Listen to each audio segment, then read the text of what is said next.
across the UK, on DAB+, on YouTube, on your mobile, and on your side. This is Talk.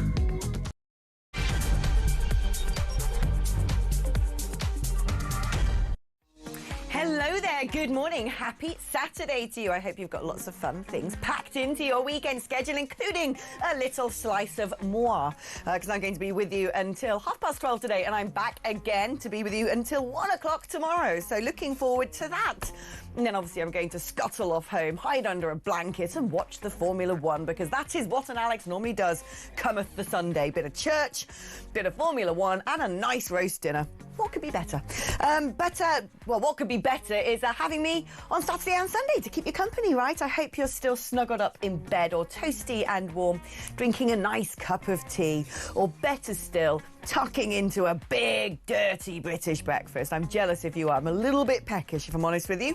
But if you're not, I've got lots of other things for you to sink your teeth into, because the weekend's a brilliant time to sit back and take stock of what has gone on during the week in the news, to sum up all the current affairs and get yourself ready for the roller coaster that is going to begin on the Monday. So that is what we're going to do. We're going to be taking you through the newspapers with all the top stories. We're going to have a little bit of a political ding-dong from the left and the right, hopefully with pugil sticks. That would be fun. And basically sum up everything that we've been talking about this week. Have a good old rant and a rave and get things off our chests. So it's your opportunity, basically, to have some free therapy. That's right. You don't have to go on an NHS waiting list for a year and a half. No. You can call this number 0344 499 1000 and it is your normal network rate. So that basically means you're not even being charged for it. And then Auntie Alex is going to be here to give you a little bit of therapy as we share in what I like to call communal catharsis. It's so much better when you just get it all out. So there you go. There's the number, 0344 499 1000. You can also use that number to send me a WhatsApp message. Or if you want to hear your voice and want me to play that out in the form of a voice note, you can also use that as a WhatsApp number, 0344 499 1000, and ping the little microphone and let your sonorous tones resound on the national airwaves. If you'd like to send me a text message instead, if you're a little bit old school like that, that's okay. We cater for your needs there as well. 87222 is the number to text. You've got to write the word talk before your message.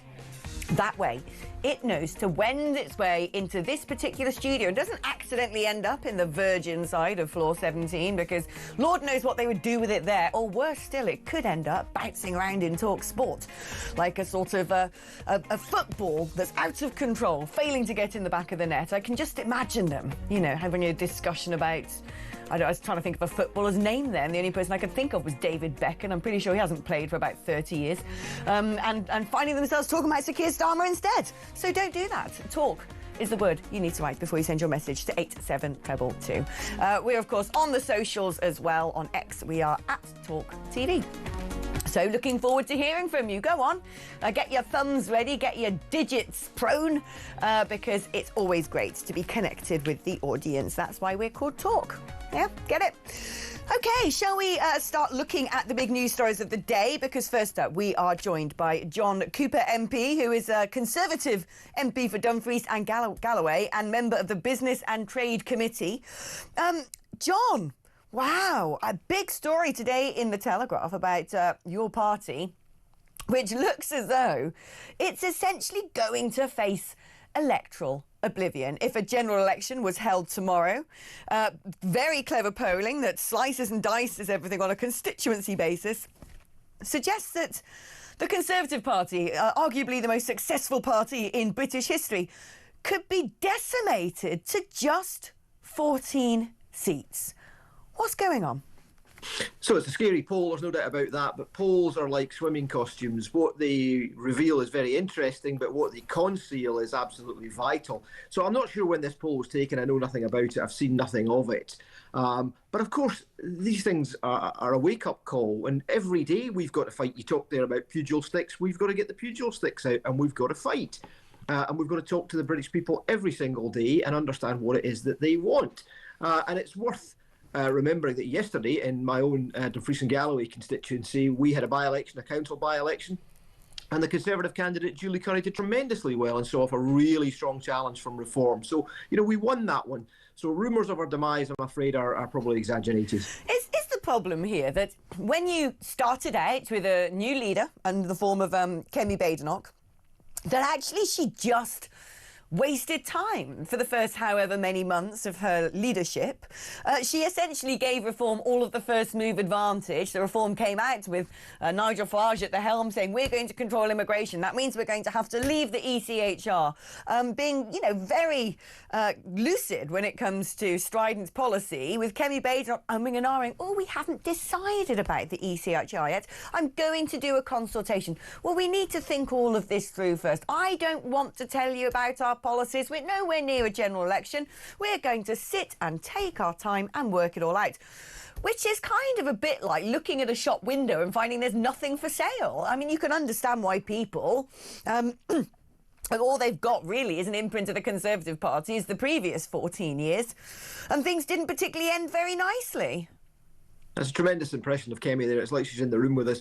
Congratulations on that. But yes, I mean, Kemi, one of the difficulties we've got, obviously, is we came off a dreadful general election. We got an absolute hiding and we had to regroup and we had to rethink. And there was no point at that point coming out with broad brush, primary colours promises, which we couldn't keep. One of the lessons that we learned, and we learned it the hard way, is that if you make promises, you've got to deliver on them. We got that wrong. We've moved on now. And if you look at specifically at the ECHR, we've had Lord Wolfson, the Shadow Attorney General, look at that line by line and make sure that we can leave it. So when we say we can leave it, that's what we mean. We don't mean we'll talk about leaving it. If we are re-elected, we will leave. What do you think is going to happen in the forthcoming years? Because, when we talk about polling, they do vary, they do change, they're never sort of set in stone, but it's been about a year. We've had a similar looking set of polls where the Conservatives just aren't making any ground. It looks like Reform's totally stolen the thunder. I mean, if the Conservatives end up with just 14 seats, then I don't really think there's even much need to do any sort of electoral pact going forward. How do you rescue this? So we've got to turn it around, absolutely. And polls are just snapshots. This is always what happens. And I used to be in the media myself. I used to be a journalist, so I know what it's like. You get a poll, that's a snapshot of the current situation. So as you said at the top of the show there, this is indicative of what might happen were there to be a general election tomorrow. Well, there's not going to be a general election tomorrow. And of course, what happens is that journalists look at polls and you try and project forward, possibly years down the line. But what have we got to do? Yeah, we've got to get policy going. We've got to talk about what we stand for. Immigration is part of that, but the economy is a huge problem. And again, out on the doors in Stranraer for that by-election, the thing that came up time and time again was the economy, the pound in people's pockets. People are worried about their jobs and what the Chancellor's going to do with this nightmare before Christmas budget next week. I mean, the problem is, it just feels to me like anything now that the Conservative Party say feels a bit like a pound shop reform offering. Nigel Farage, like I said, has very much stolen the thunder on the right wing of politics. I think people where the Overton window often quoted thing that it is has moved to a point where he's basically been proven right, that people realise that that is the medicine that the country perhaps needs. And so when the Conservatives come out and say, well, we're also wanting to leave the ECHR, we also want to control our borders, we also want to actually get Brexit done, etc., it kind of feels like a cheap imitation. So I think there's good value to be had in pound shops, to be honest. I think you can get a good bargain there, I think. Solid value for money. No, I think the difficulty, I think, for Reform is that they're somewhat one note. That's their difficulty at the moment. And again, it's primary colours. It's a nice, simple message. That's great. It's eye-catching. But there's much more to running the country than just one policy. And as I say, the Conservatives offer that full 360-degree package. Like what? I mean, tell me what it is, as someone who, if there was a general election tomorrow, and we all know there isn't, but there are pretty critical elections coming up next year. We're not that far away anymore from May, where we will see big elections taking place in the devolved parliaments. What would somebody be looking at if they wanted to vote Conservative? What is the sort of, put some meat on the bones? What is, or at least sort of give us the vibes of what it means to vote Conservative today? In a nutshell, common sense. We want to make things, sort things out on immigration. That clearly is a big issue. There's no denying that. And we're clear about the ECHR and what we would do with that and the savings that we would make. And the next thing is the economy. And that's absolutely critical. And again, we've got proper plans on that. And the difficulty at the moment is that Labour think that taxes aren't high enough. That's wrong. It's not about that. It's that the state is too big, and they simply refuse. And they talk about taking big decisions, but they won't take the big decisions. We've got to cut spending, particularly on welfare. And we see the trouble Sir Keir Starmer's in with a backbench rebellion and calls for him to go. And that's because some people are suggesting cutting back on spending. So the spend of Labour cannot go on. And as I say, the Conservatives have a properly costed plan, properly set out system to turn this economy around. Is the problem not that when people look at the big yawning issues of today, they're very much aware that the Conservatives had 14 years to tackle these things. And in some situations, I mean, let's look at immigration, for example, they probably did worse than the current Labour government. There was, of course, the Boris wave, where we saw net migration creep up to the 1 million mark, which is utterly breathtaking. And so when the Conservatives now turn around and say, you know, we've had a revitalisation, we've got new leadership, we're going to bring immigration down to the tens of thousands, everyone's like, well, we've heard that all before. Change the record. We don't trust you. Yeah, trust is the key issue, absolutely. And we've got to earn that trust. And that's why polls like this are a wake-up call. We've got to go out there and fight every day. Yes, we are under new management. Yes, we have got a new direction, and we've got to prove that every day. And we've got to simply stand by what we say. Our pledges and our promises have got to mean something. We've got to be serious about that. Let's talk about the ECHR, which it took Kemi about a year to come round to deciding that she thought we should leave it after all. But Nigel Farage has been very clear on this for a long time. Well, it turns out that ahead of a meeting of the Council of Europe coming up on the 10th of December, Justice Ministers and the Human are also going to be getting together in Strasbourg to discuss, amongst other things, the ECHR. A number of European countries have been signatories to an article saying that they don't like the way it's being used in their countries to prevent deportations. And yet a geezer called Michael O'Flaherty, the Council of Europe's Human Rights Commissioner, said the 75-year-old ECHR, that's how long it is, doesn't need changing. And he says you can change it all you want, you can leave it if you like. It ain't going to make a difference to migratory waves. What does he mean by that, do you suppose? So, yeah, I mean, he sounds like he's an extra from Riverdance. And no surprises that he's backing the ECHR. And there's reluctance to any kind of changes to the ECR. So many countries are signatories and so few want to do anything about it. So I think he's right to the extent that he says it won't change migratory flows. What he means by that is that people will still come out of certain countries, sometimes because of conflict and sometimes because of economic factors. That's true. But the difference is leaving the ECHR is what happens when they arrive here, if they arrive here in the first place. And that's the big difference, rather than having to accept them. And Article 8 and Article 3, which, without getting into the weeds of it all, are the right to family life and things like that. So rather than people being able to fight off deportation with spurious things like that, we can get rid of people who have no right to be here. So tinkering with it is not going to work, and I'm in agreement with him there. The only way for us to get out of this nonsense is to leave. It's 75 years old. It was designed for post-war Europe. We are not in post-war Europe anymore. That's in the rearview mirror. And the idea that we didn't have any human rights until we were in the ECHR and that we wouldn't have any human rights if we were to leave the ECHR, absolute nonsense.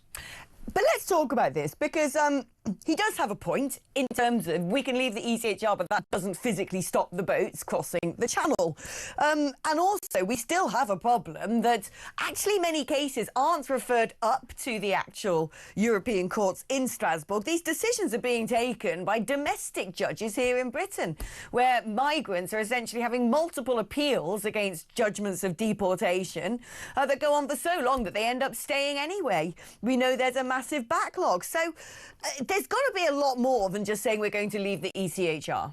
Absolutely right. You're correct. Absolutely. And a cornerstone is leaving the ECHR, but there has to be so much more to it than that. And one of the things that we've got to do is, as parliamentarians, pass the laws that we need to give control back and take it out of the hands of judges and activist judges. We make the law in Parliament, and the law has to be applied by the courts. So we need better laws, and that's down to us as parliamentarians. And this is difficult. Of course it is. But we're here for the difficult stuff. If it was easy, it would have been done by now. We've got to get a grip on this. I mean, it's not the problem, not so much making more more law, but actually scrapping a load of laws if we don't actually get stuff out of our system, such as, let's say, the Human Rights Act, which is very often used by judges when it comes to deciding the fate of would-be deportees. Would you suggest that the Conservative Party might go down that avenue? I think you're absolutely right about the idea that bringing in new laws and more laws on top of old laws is not good practice. We need to have new law which supersedes old laws and get rid of things like that. And yes, absolutely, we've got to look at the whole immigration, refugee, asylum thing in the round. And I think Britain still needs immigrants, particularly, this is an issue in Scotland. We've got a demographic, an elderly demographic, a lot of people. We need skilled immigration. We need controlled immigration, but we do not need thousands of people turning up here. We do not know who they are. We do not know what their intent is, and we have to be able to get rid of those people. Let's reflect now on COVID, because of course we've had the COVID inquiry taking precedent really of the news headlines in recent days, and the message has been that actually Boris Johnson dithered. He wasn't decisive, especially at the outbreak of the pandemic, which then made a lockdown inevitable. And had he decided to take better action, more forthright action, even just a week before he did, we could have avoided lockdowns, which has been absolutely devastating. Do you agree with that analysis? So it's one of the problems with this inquiry is that it hasn't concentrated nearly enough on those two key questions. One, could lockdowns have been avoided, and were there better alternatives to lockdowns? And two, the question of where this virus first came from. So it's got bogged down in a lot of the kind of political stuff, and unquestionably mistakes were made. Michael Gove, who was a minister at the relevant time, apologised on radio yesterday for the mistakes that were made.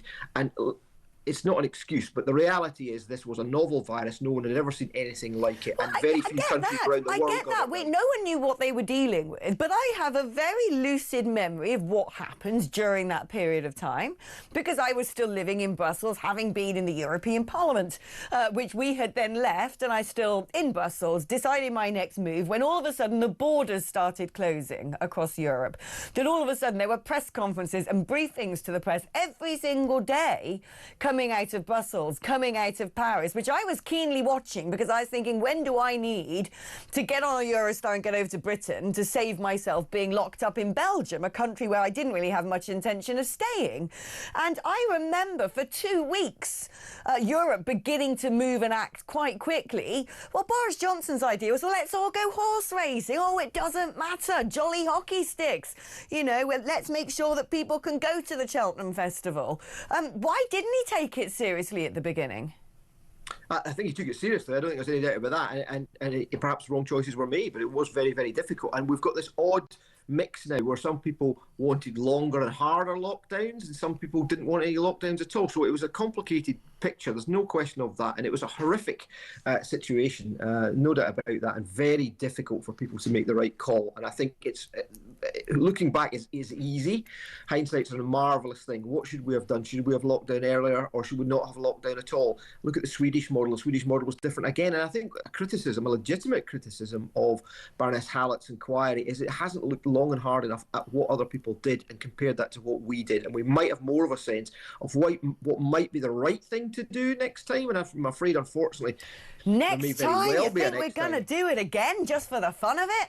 Yeah, well, I think, as I say, unfortunately, I think we've got to be realistic about it. I mean, there could be a natural virus which causes problems, or there could be another man-made one. And I think we have got to, in that old political cliche, learn lessons. I think we have got to look at that. And one of the key lessons is I think we cannot have the approach that we saw with the devolved governments going off in their own direction as well and change for the sake of change. I think we need one country and one voice and one government deciding, and that's got to be at Westminster. I mean, surely Boris Johnson made some big mistakes, particularly when I think about this and talking about the reaction of Europe, where the virus went mad in Italian ski resorts. We should have looked at that and gone, do you know what? We need to make sure that these people are not coming over to the United Kingdom. We are an island. And yet I remember sitting there in Brussels looking at what's going on in the United Kingdom, flight after flight after flight still coming in from China, thinking, have you lost your blimmin' marbles, son? Why are there all these people coming in from China when we can see from footage coming out of China that they've got the start of what looks like something pretty scary? Yeah, some countries did try that complete lockdown, and New Zealand was a classic example. But Britain is not New Zealand. New Zealand is a small island, and it's isolated. You don't fly via New Zealand to anywhere else. Britain is a different place. Very, very difficult decision to shut down people coming in from outside the country. And again, the lessons from Italy, it was very difficult. It ain't that difficult, is it? To say you've got a sort of nasty thing going on around China, so we're not going to have flights from China. That's what African countries do when they detect Ebola in a neighbouring state. They make a very swift decision to shut down their borders to make sure it's contained. Yeah, the big mistake at the start was not understanding how it was spread. That wasn't clear immediately, and a lot of the casualties in Italy were elderly people. It wasn't well understood that people could pass it from person to person. That wasn't gripped at the start, and yep, absolutely mistakes were made. John Cooper, thank you for your honesty there. John Cooper MP, who is also a member of the Business and Trade Committee, Conservative for Dumfries and Galloway. We're going to be taking a short break now, but don't you go anywhere, because I'm going to be ushering in, after these commercials, a little bit of political fisticuffs. We're going to be joined by Zach Wagman, who's a Conservative councillor, and the brilliant Matthew Larser, who's a former Labour advisor, for a head-to-head. That's coming up next.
No longer exist. Who would be a better alternative, given that Labour MPs and indeed Labour voters, Labour Party members, tend to go for the more left-wing candidate? Yes, I think for those of us on the right of centre of the spectrum, we should be a bit careful what we wish for here. I believe Ed Miliband is the most popular cabinet minister amongst Labour Party members. It would be good fun, though. Those 2 weeks before the country imploded would be fun. We would be back to the banter era. You're absolutely right, Julia.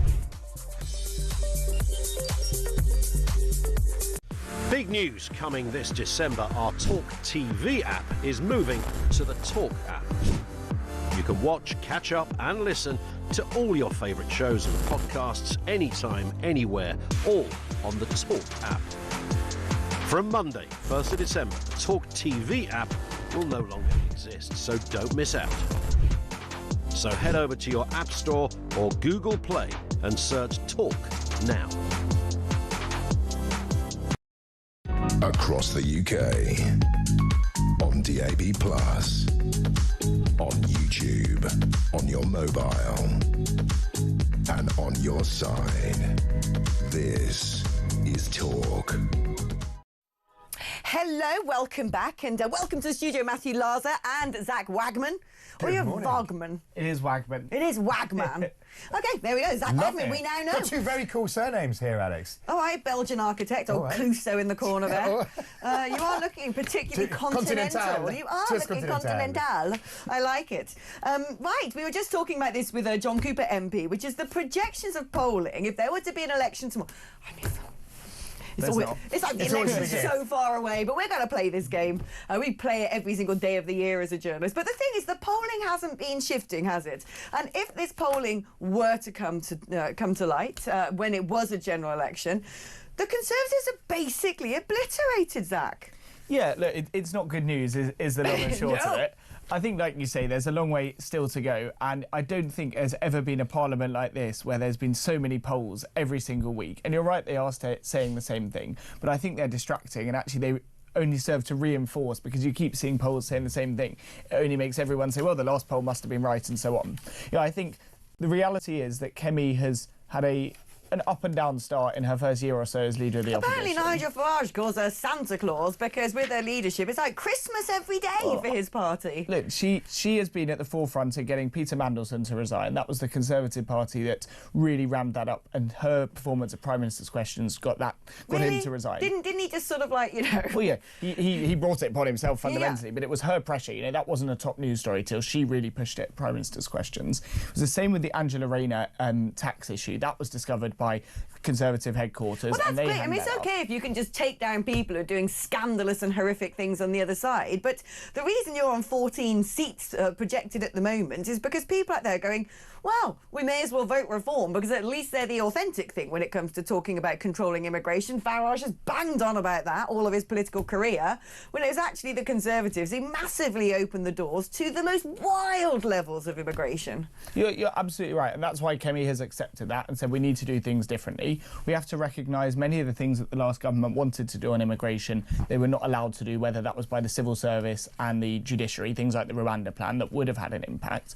But I think Kemi's been right to say, we weren't right on this, and we need a new approach. You can see a very thoughtful approach to coming out of the ECHR, recognising that it's not a silver bullet, but it's a step that needs to be taken. And I think, over time, as they really come to grips with these issues and put a bit of distance between what happened over the last 14 years, there will be the chance then people be more willing to listen to what Kemi and what her team want to say, and those arguments will become more salient, particularly as the pressure increases and the scrutiny increases on Farage. He veers left and right on different issues. He is in favour of things.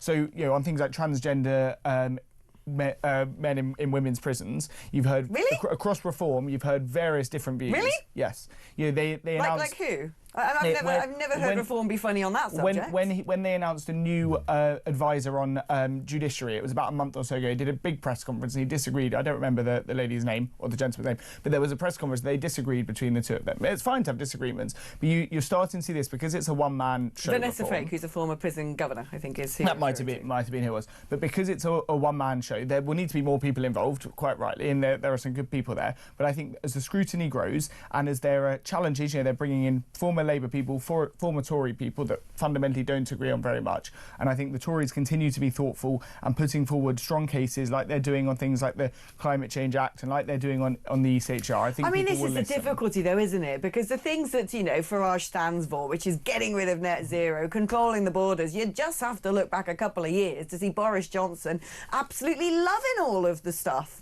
Loving a bit of COP, whatever number it was, loving being the world leader and self-flagellating at the altar of carbon reduction, loving opening the borders to every blimmin' Tom, Dick and Harry from around the world. And so it's kind of hard to imagine that the Conservative Party can out-reform reform now. I don't think it's about out-reforming reform, because there's lots of things that Reform believe in that the Conservative Party don't believe in, such as the two-child cap on benefits that Reform want to scrap and the Conservative Party wants to keep in place, which is in line with what the public thinks on it. And I think as Nigel Farage has to move off talking about just 2 or 3 popular and important topics, there will be more things where he is not necessarily in line with what everyone necessarily wants, like on the two-child cap. And therefore I think there's an opportunity for the Conservative Party to really put their best foot forward there, engage thoughtfully. And look, the reality is it was only 15 months ago that the Conservative Party was kicked out of office in quite a dramatic and drastic fashion. People are not willing, very understandably, to give them the time of day. But as time changes, I think that will change. I mean, to be fair, in the previous election, Rishi Sunak did a dance like better than 17%, didn't he? He was 23.7%. It wasn't exactly an outstanding performance, but it's only gone down. Matthew, what staggers me about this poll, if I'm honest with you, is the fact that the Labour's share of the vote, according to Stack's research, is estimated to be 24%. I'd have thought they would be the ones dwindling in the teens by now. It seems when you sort of open the newspapers, it's falling apart every single day. There's there's supposedly going to be a coup. And the problem I think that the Labour Party are facing, and correct me if I'm wrong, is the medicine that the country needs right now is not the sort of thing that's naturally in the Labour Party's DNA. It's going to require quite drastic cuts to welfare. We know that the IMF have said that themselves, and we know a former director of the IMF now sits as the advisor, economics advisor to Sir Keir Starmer. It's also going to be about radically cracking down on migration, and Shabana Mahmood has come out swinging on that.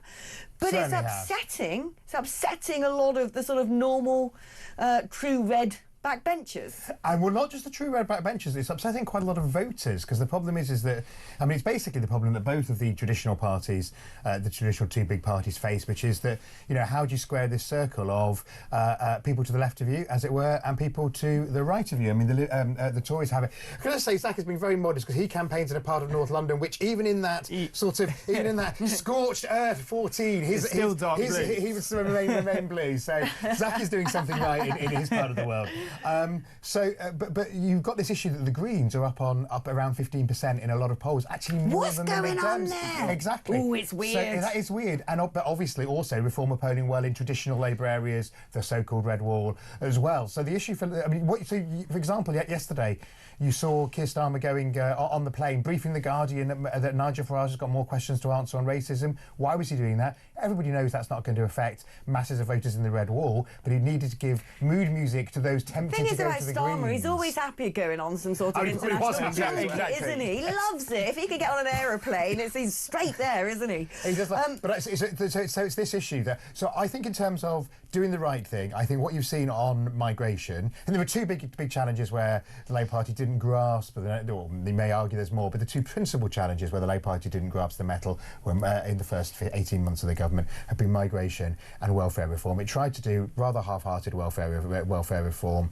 That collapsed. I think that the backbenchers try and ignore how much of importance that the collapse was and how pivotal that is to the fortunes of the government. It needs to come back on that. No sign it will quite yet. It has to, maybe. But on migration, right? I think we have grabbed the. We have grabbed the. Is that stuff going to go through Parliament, though? Yes. I mean, she's spoken a good game when it comes to the policies on reducing migration. I just wonder if that is going to make it pass without being significantly watered down. Yeah, absolutely, Alex. I think it's a very, very good question. Whether it would, if we'd said sort of a week ago when it was being mooted but hadn't actually been released into the Commons, I'd have said that I'd have predicted that the scale of the rebellion would be bigger. You've only seen about 20 to 25 Labour MPs come out with it, which includes the usual suspects who would say that anything that the government did was wrong. A handful of people who haven't rebelled on other issues, and critically, I think what's happened is people have gone back to their electorates over the past 2 weekends, and I bet you that people are coming up to them in Tesco's and other supermarkets. Other supermarkets are available, and even Waitrose. We represent some posh areas now. The very that is very done. Guys, we're going to take a short break, but don't go anywhere. You guys are being kept here, and hopefully you'll be kept the other side of this camera, and we will see you just after these commercials.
Across the UK.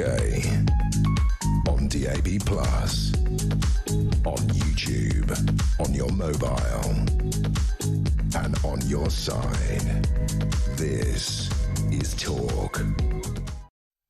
Oh, look at little Keir Starmer just looking at some of the other screens. There he is at a summit, a G20 summit, always happy when he's overseas, hanging out with his mates on the international stage rather than dealing with crises back at home. He jumps back to Britain, Alex, is what he's doing. Is that what he's doing? Yes, he's got some orders and trains made in Derby. Yeah, brilliant, great. I mean, he could potentially be facing a crisis back home. Now, during the advert break, ladies and gentlemen, we were actually discussing what on earth is going on. Let's talk about it on air, actually. What is going on?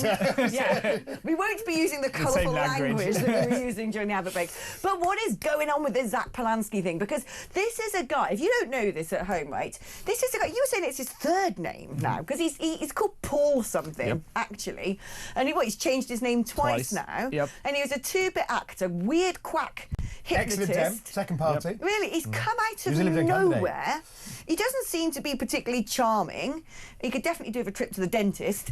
And yet he's being massively over-promoted. And I smell a rat. There's something Have you seen the footage of going singing on. at Lib Dem conference? No. No, because he was like in the... They sort of closed the... I mean, Labour closes it with an opera singer singing the Red Flag, but the Lib Dem sort of closed it with a bit of like a sort of performance troupe, and he's there singing away. It's worth a look on the Oh my God, maybe we can look forward to a Christmas #1 with him duetting with Andrea Jenkins. It's not something I want to think about. We can unite on that. Oh, please, we've got to make this happen. But I find this very... I don't believe that. He is being so overly pushed and promoted, and then we're being told the polling's at 17% or something, and I'm like, really? He doesn't get enough scrutiny. I mean, how on earth is a man who tried to increase people's bust size with hypnotherapy and doesn't even use his real name is somehow... It's like you say, he is full of one-liners. It's tax the rich, stop the genocide, stop spending on weapons. Yeah, there's nothing beyond those lines. Even those lines don't make sense or aren't true.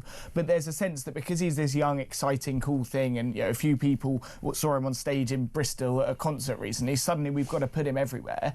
And he's almost, like this, the Greens, this sort of cute thing. Like, oh, that's nice that you say that, isn't it? But now if there are 17%, scary. Well, if you were to go through with just a fraction of the policies that they wanted to do, you'd ruin our national security and defence and the economy. What's going on that one of their deputy leaders? Because he's written some pretty tasty things on social media that I think should have him sort of in cuffs. And the other deputies, they have a male and a female deputy leader. So you've got the Muslim councillor from Leeds, who controversially said that he was kind of elected for Gaza. I can't remember exactly what the chant was. He said some pretty gross things about Jews. And and then scrutiny. It's not okay. No, it's not okay. And the other deputy leader is a councillor in Sussex, and currently there's a massive row because there's a plan to put 600 asylum seekers in a former military camp in their patch, and the council the council wouldn't do anything. But then they had thousands marching on the town hall in some small Sussex town. There's a big problem with the legacy media who suddenly go, because we're all left wing and the Labour Party's being a bit too right wing, we better find a new left wing hero. I know, let's look at this guy. It's like it's the O Jeremy Corbyn. Totally irresponsible. Except this other deputy leader, and this is the problem the Greens have, is that the Islamist groups that they're courting are not left wing at all. No, they do not agree on your transgender issues. Well, that's what you've got with your party. Well, not my party. Yeah, no, absolutely. Not my party either. Just to stress that, but that's exactly the issue. You've got left wing sort of liberals on talking about transgender and climate change and so on, and these militant conservative Islamists that don't think women should be in the public forum. Until I see Mothin Ali with a rainbow-coloured beard marching with a dog leash in Pride, I'm not going to be happy. I don't want to see that, I'm afraid. But talking about the creation of sort of left-wing heroes, all of a sudden, the King of the North. Who invented that name? King of the North. I think he did. Andy Burnham, King of the North. The best bit of Andy Burnham is in the infamous interview. He said, "I even like to walk like a mank." Well, I should walk like a man. I don't know. I'm actually a mank, and Andy isn't. But I mean, he's actually from Merseyside. But I mean, you're King of Bruges or something. Absolutely, you'll laugh. I mean, look, we keep hearing about there's going to be a coup, so on and so forth. Clive Lewis sort of turned around and said, I'm going to give up my seat so Andy Burnham Which can would be lost stand here. immediately to the Greens. Exactly. Because the Greens are rampant in Oh, Norwich. really? Absolutely. They're massive on the council. I mean, it would be like a Green shoe-in. Right. In a by-election. But do you Especially think if you brought them something- King of the North to be suddenly But going not off the King of to East Anglia. Exactly. King of the North. Yeah, so that's a nonsense But story. it is this sort of this strange manufacturing, because you can tell there's all these people going, oh, we miss things being super left-wing. Now the Labour Party are having to be more right-wing than the Conservative Party.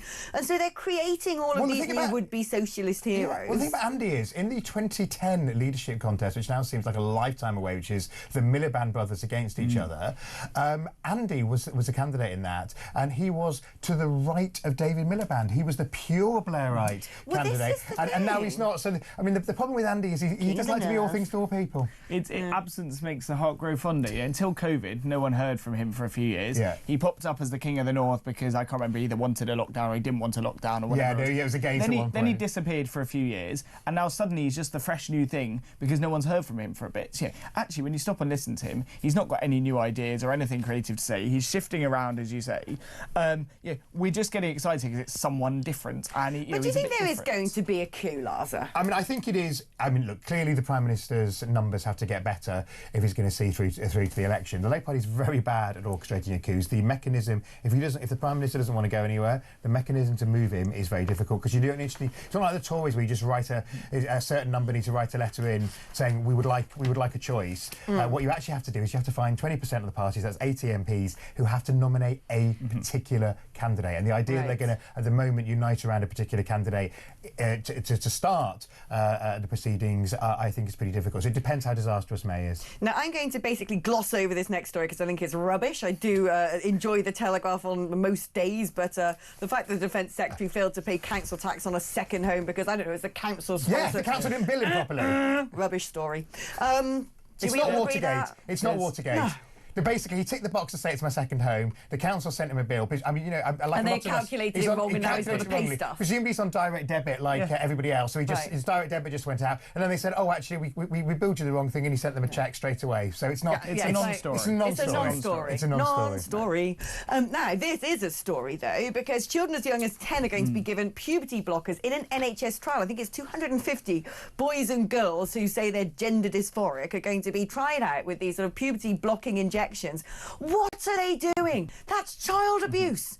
You can't use little kids as some sort of guinea pigs in these weird experiments to see if puberty blockers are harmful in the long run with some sort of mad pseudoscience where a kid as young as 10 going, oh, I think I'm a boy. When I was 10 years old, I probably thought I was a boy at one stage. I had my brother's clothes on, wanted to join the Scouts like he was, loved a bit of Formula One. If I was a 10-year-old in this day and age called Alex, I'd probably be encouraged to take these injections. I think this is evil. That's possibly the word. It's really concerning because this trial is for kids from 10 to 15 and a half, I think, or 15 and 9 months. And so this is children, yeah? We're not talking about 17, 18, which are still children, but we're not talking about people approaching adulthood at college and so on. If you're 10, you're still at primary school. If you're 15 and a half, you probably haven't even taken your GCSEs. Firstly, we should not be sort of encouraging this. There are issues, and if children have questions about gender, they should absolutely be allowed to discuss them, and it should be an open forum. But you shouldn't be running test trials on them. I'm sorry. Kids as young as 10 are not questioning their gender. That is stuff that the adults are telling them to do. Correct. And it's they might be a tomboy, or they might be a sort of, a boy who, for whatever reason, wants to play with dolls. But they're not... Kids at that age are not going, oh, do you know what? I think I'm in the wrong body. That is adults brainwashing them with that filth. I mean, it is concerning. So this isn't the NHS giving them because the government introduced, But West Streeting banned puberty blockers. Yeah, so West Streeting banned puberty blockers. Quite hard to say, puberty blockers on the NHS. This is a scientific study from King's College, part of University of London, presumably to try and answer the questions: do they have a detrimental health impact in the study? In what world do people go? Oh, I know. Let's get some kids. Let's get 250 quid. Pump the kids. Pump them full of experimental drugs and see if it harms Because them. what they're going to do is they're going to give half the drugs and half not, and do the comparison.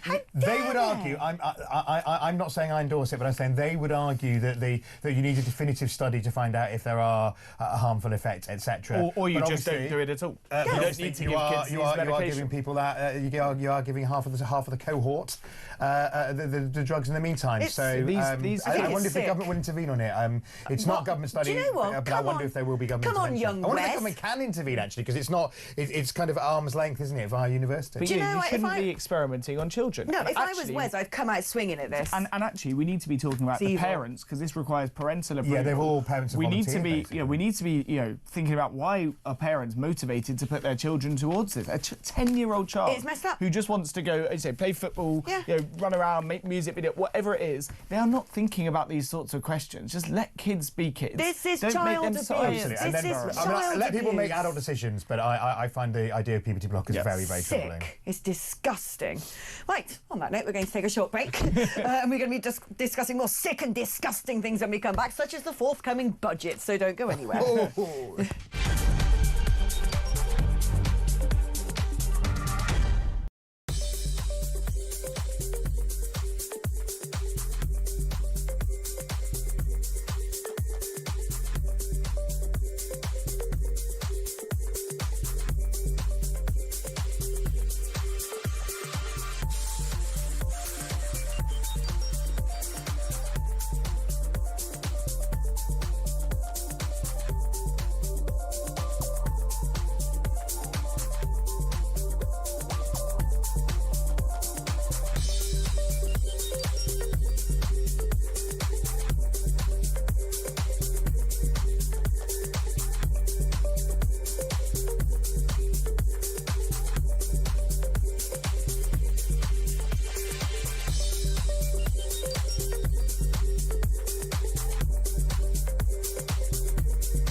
Who would be a better alternative given that Labour MPs and indeed Labour voters, Labour Party members, tend to go for the more left-wing candidate?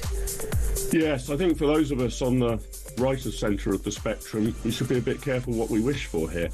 I believe Ed Miliband is the most popular cabinet minister amongst Labour Party members. It would be good fun, though. Those 2 weeks before the country imploded would be fun. We would be back to the banter era. You're absolutely right, Julia.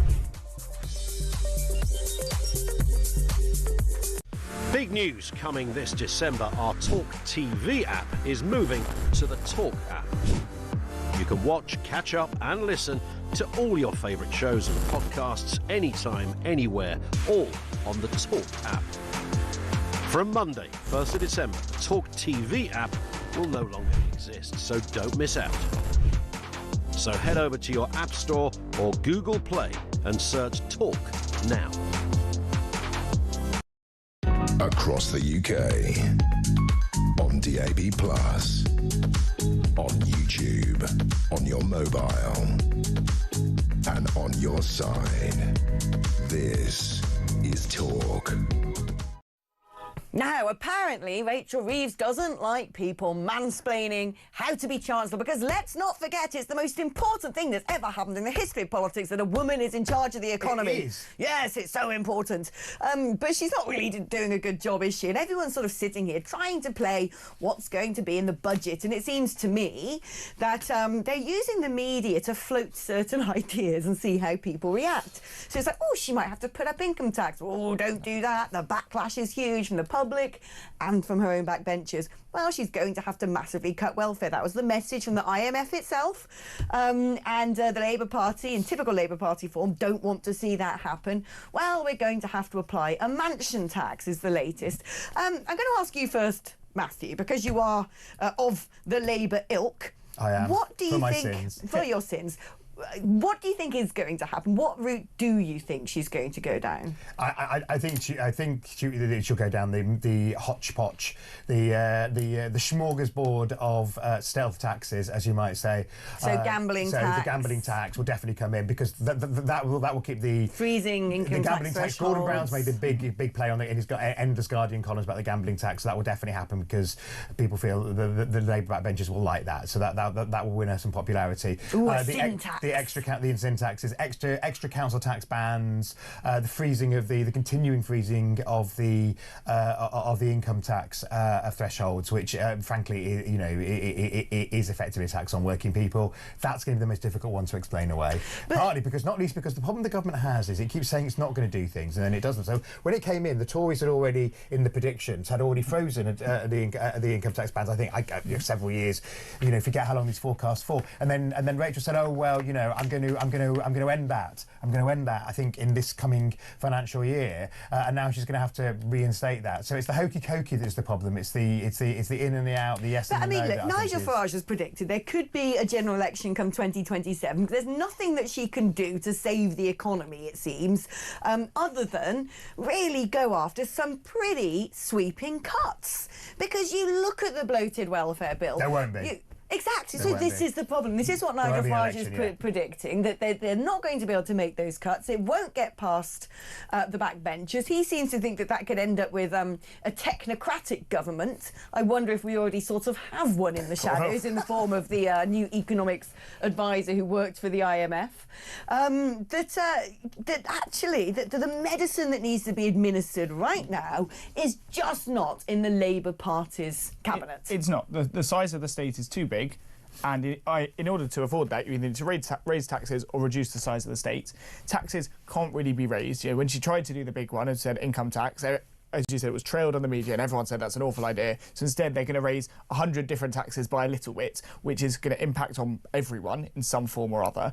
But they're not going to raise the money they need. So in a year's time, we're just going to be back to where we are. They need to cut the amount of money that's going to the asylum hotels and everything to do with immigration benefits. They need to cut the welfare bill, and they need to really look at how they can make efficiencies in terms of the civil service, in terms of the state, how you can run hospitals and schools more efficiently.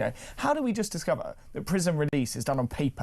What business in this country is still working off paper? It's extraordinary. Is that why they all get released early and no one knows I could say you had 14 years to sort it out, but I think we can agree that it's just ludicrous in terms of how the state operates. And the thing is, probably the Justice Secretary didn't know it was done on paper because you just assume that in 2025 everything's done on a shared stamp it. I used to love stamping things as a kid, like playing post offices. I've always wanted a job where Did you ever carve out a potato, cut the potato in half and make it? Do you know, a friend once told me, I don't know if this is true or not, a friend once told me that when he first went to the Caribbean, he was in a particular Caribbean island and went to another smaller little neighbouring atoll, and that when he arrived by boat, there was a man behind a rickety desk with a sort of yam working as a stamp to say you're on the... I love that. I hope it's true. And true. now he's running the prisons. Yeah, exactly. Now he's probably the president. But this is the difficulty, isn't it, Matthew? That, when you look at the bloated... I remember sitting there learning about the blooming Motability scheme, and you're like, 1 in 5 cars on our roads are being given to people for free, brand new cars, because they got constipation and stuff like that. It's wacky. It's absolutely wacky. And when you look at the worklessness, especially among young people for mental health conditions, it's not sustainable. I agree. I mean, so look, I think the good news on welfare is, although the sort of headline welfare reform bill collapsed, there are a few areas where progress is being made. One is on mobility, where the government has announced a real tightening of the requirements and the poshness of the car that you can have.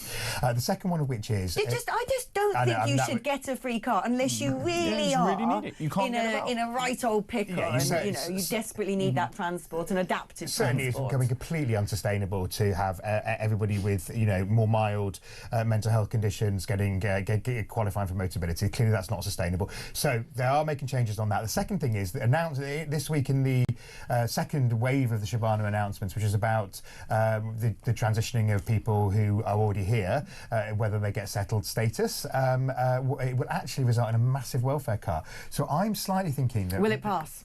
I think it will pass. Will it pass? So I think it will pass. Then I think the implementation is going to be the big challenge, because as we know, the state isn't always... What will be the price of it passing, though? Because we all need to see this pass. It's ridiculous that foreign nationals are coming into the country, getting free housing, getting welfare, having 7 kids or whatever, and I'm paying for it, and I come to work every day, and I've been doing that since I was 14 years old, and I'm sick to death of sustaining these people who, quite frankly, if you ain't got a job and you can't afford to live here, go home. You're the responsibility of your own country, not little old Alex, Matthew and Zach. Bog off. I really am quite exercised by this. But the thing is, a lot of people in the Labour Party, it's racist, it's performative cruelty. I think so what's the price of this passing? Well, no, but as you say, for everything they do that's sort of more on the right, so to speak, they're doing something then to appease the left. See, with the things they've done previously, in order to do that, they've had to go back and they recognise Palestinian statehood, for example. They've done other things here. They're going to scrap the 2-child cap on benefit, which they were really wedded to a year ago, because they've got to appease that. Probably is the price. So to get this through, maybe that's the price. But it just means next time they want to do something, next time Shabana says, I want my money to go into, increased border forces on the beaches of Dover, rather than to open another 1,000 breakfast clubs in schools, they're going to have to give something else. So for everything they do, it's a give and take. Now we're seeing, and I think this is probably driven by the left, these increased taxes coming on electric cars that we were all told to get, because that's how the left wanted us to have electric cars. Now they don't want us to have any cars. And so for everything he does that is maybe sensible, or that we might think is what the people want, he's got to give something else to the left. I think there's a bit of that, and I think the 2-children benefit cap will probably go. Well, what about Labour MPs? We're going to go to break room soon, but will they go? Will there be people who leave the party over this? I think you might see one or two at the fringes. I think what they'll do is something like compromise, like the taking jewellery off people at the border. They might say, we'll abandon that. Well, gentlemen, thank you ever so much for your esteemed company. You seem to agree on everything, but it was fun anyway. Right, these guys are gone, but I am back just after this, so don't go anywhere. Put the kettle on. See you in a moment.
across the UK, on DAB+, on YouTube, on your mobile, and on your side.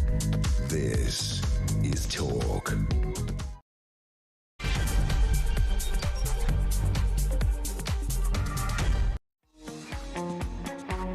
That first hour went pretty quickly, didn't it? Great guest, great conversation, great topics. Well done to the wonderful Jodie who set it up and the glorious Finn who is producing me today. And thank you to you for keeping me company on this rather grey and dreary looking Saturday. I hope wherever you are, you're tucking into a hearty breakfast, you're nice and toasty and warm, and to have lots of fun things planned for your weekend. Now, the big story, I think, of the week really has been the COVID inquiry. It kind of gives me PTSD, quite frankly. It's really easy, isn't it, to sort of drift into life and forget lockdowns. But also, I don't know about you, but I feel like there's been a distinct change in the way the world was pre-COVID and post-COVID. I mean, pre-COVID, we had a bustling high street. People didn't really work from home that much. They were all gossiping around the water cooler. There was plenty of footfall outside restaurants and pubs and sandwich shops. And then post-COVID, we seem to have an explosion in a mental health crisis. More and more people working from home, worklessness hugely up. The high streets are decimated. And it's not just in the United Kingdom. I've just come back from Belgium. And it's very much the same scene there, if anything, actually, because I lived in Brussels before COVID. And having just come back from there the other day, Brussels is in a really bad shape. I mean, if you think that your town or your city is looking a bit worse for wear as compared to what it was before lockdowns, you should see some of the cities on the continent of Europe. And so we've been having the COVID inquiry, and yet it doesn't seem to me that it's given us any answers. I don't really feel like it's grappled with the conversation of whether lockdowns were the right thing to do. All we've heard is that if we had done something sooner, we might have been able to avoid a lockdown altogether. And actually, the suggestion from the inquiry is that 23,000 lives could have been saved if the very first lockdown had been imposed a week earlier. And that's no small number.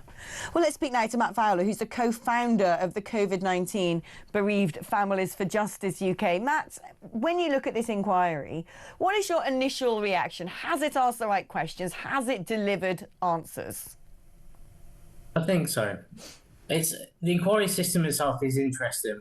Obviously, this is only the report from the second module. We had the report from the first module in the summer of last year. And clearly we have found out some of the information that was necessary.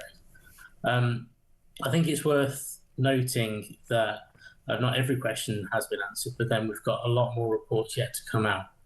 When it comes to talking about the government response, which this module dealt with, I feel that it has brought into black and white the things that we all kind of suspected, that there was a difficulty with leadership. There was a lack of action when there should have been. And there were actions that shouldn't have been taken that were as the pandemic went on. So I think that we have definitely discovered some things that needed to be said and will hopefully change the paradigm as we go forward. I mean, the difficulty I find is in the same inquiry, we've heard that we could have potentially avoided lockdowns altogether, or we would have saved lives had we locked down sooner. Then at the same time, we've heard how decimating lockdowns were on the economy, on young people's mental health. But the big question of are lockdowns the right strategy, to me, is still sort of hanging there like the elephant in the room. What do you think the government should have done differently? Well, when we talk about lockdowns, in this case, in this instance, they weren't necessary, but they shouldn't have been.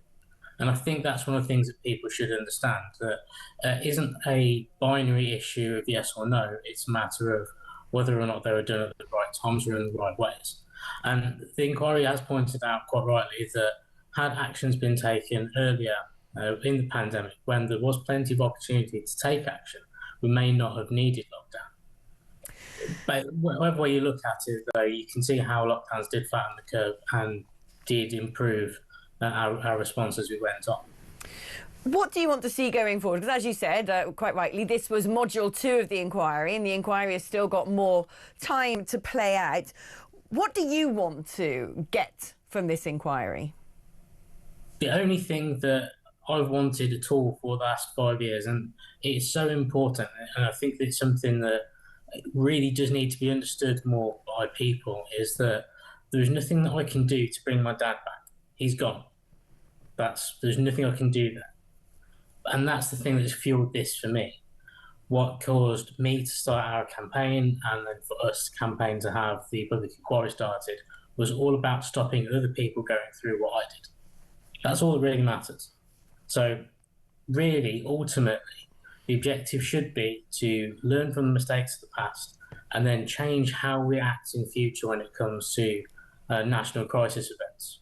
And those things are, I mean, that's a very broad way of talking about it, but it's definitely the kind of the core of what we really should be doing. Like, everything is an opportunity to learn and improve. And we haven't done that. We're still, at this point, we're still as unprepared for the next sort of world crisis event than we were 5 years ago. So it's important that we start looking at the things that are coming out and do what we can to change. What do you think the most egregious act was by the government during COVID? What thing for you really stands out as the biggest fault?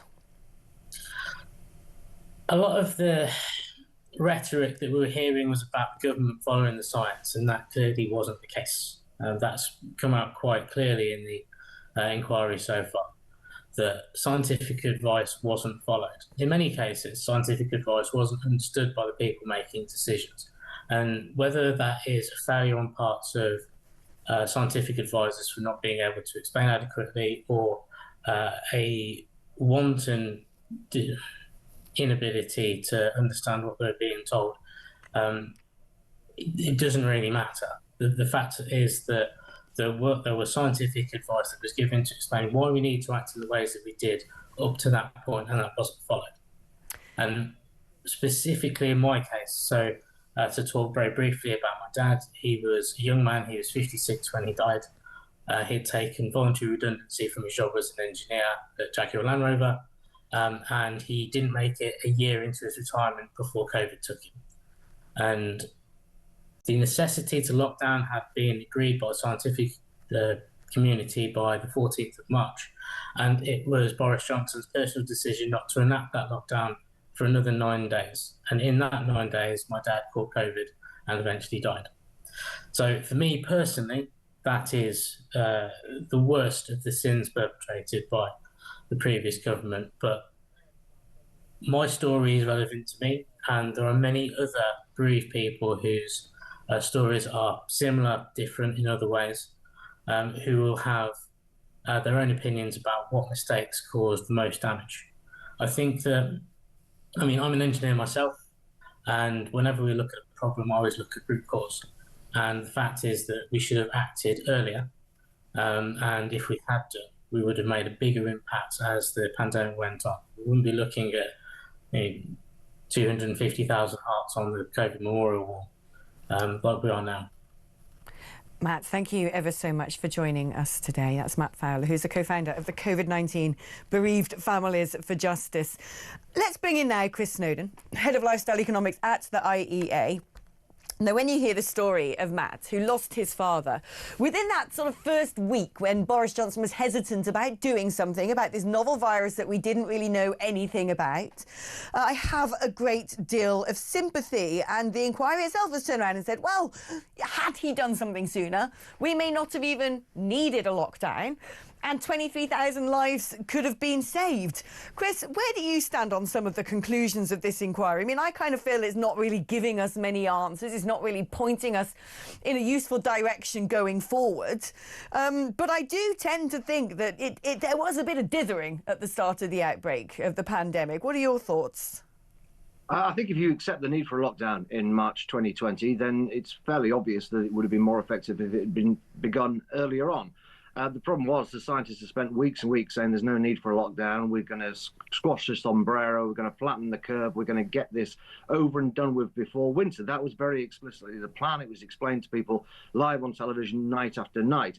So it's understandable that when they suddenly changed their minds, Boris Johnson was a bit puzzled, but he did act actually quite quickly. He closed the schools on the 16th, closed the pubs and theatres and everything else pretty much on the 20th before bringing in the stay-at-home order. So with hindsight, you can say, well, since we did have a lockdown, it should have begun earlier and it would have saved lives. The question then is, when would it have ended? And when would the next lockdown have been? I think one of the big lies really in this report is the idea that we could have avoided lockdown by having contact tracing or by having other social distancing measures. We had all that stuff in the autumn of 2020 and we still went into lockdown. And so did basically every other country. So if we mismanaged the pandemic, pretty much everyone else did too. The only European countries to not have a lockdown in 2020 were Belarus and Sweden. And that is just because they decided not to.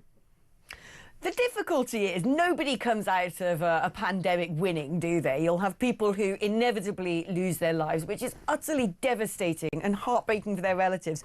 But then you have people who've lost their businesses, people whose mental health has suffered, children who lost education, valuable time in the classroom.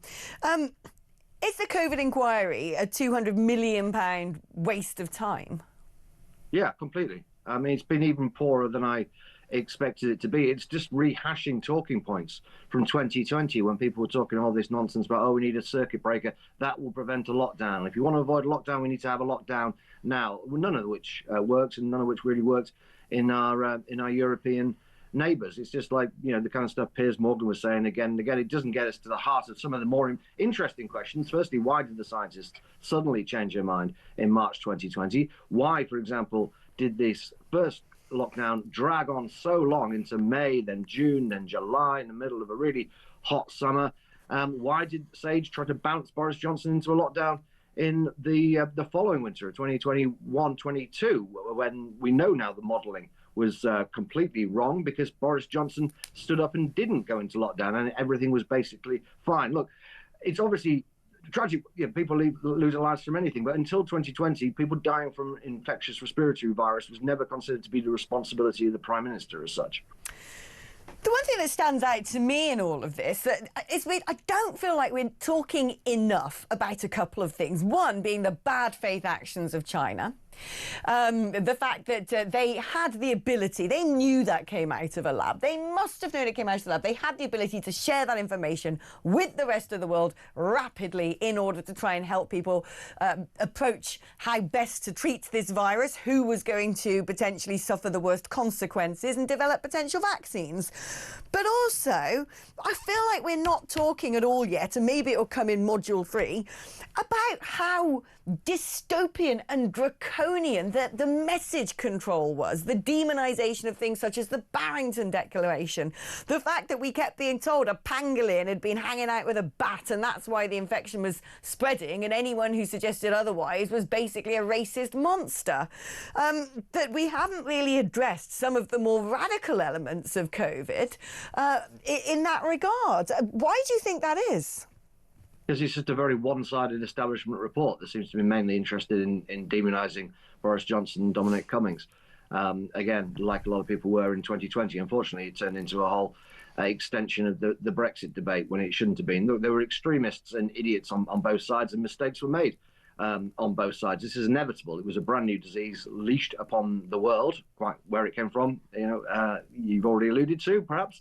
But yeah, it was there. We had to do something about it. The point of having an inquiry, as I understand it, is so you can learn lessons for next time. I'm not sure we are learning any lessons for next time, because the next pandemic will be different. It might be more lethal, it might be less lethal, it might be more contagious. We don't know. But the assumption, the basic premise of this inquiry is that your go-to measure is lockdown. And I think that remains very, very contestable. I would like to see a lot more about the cost-benefit analysis of lockdown before we jump to that assumption.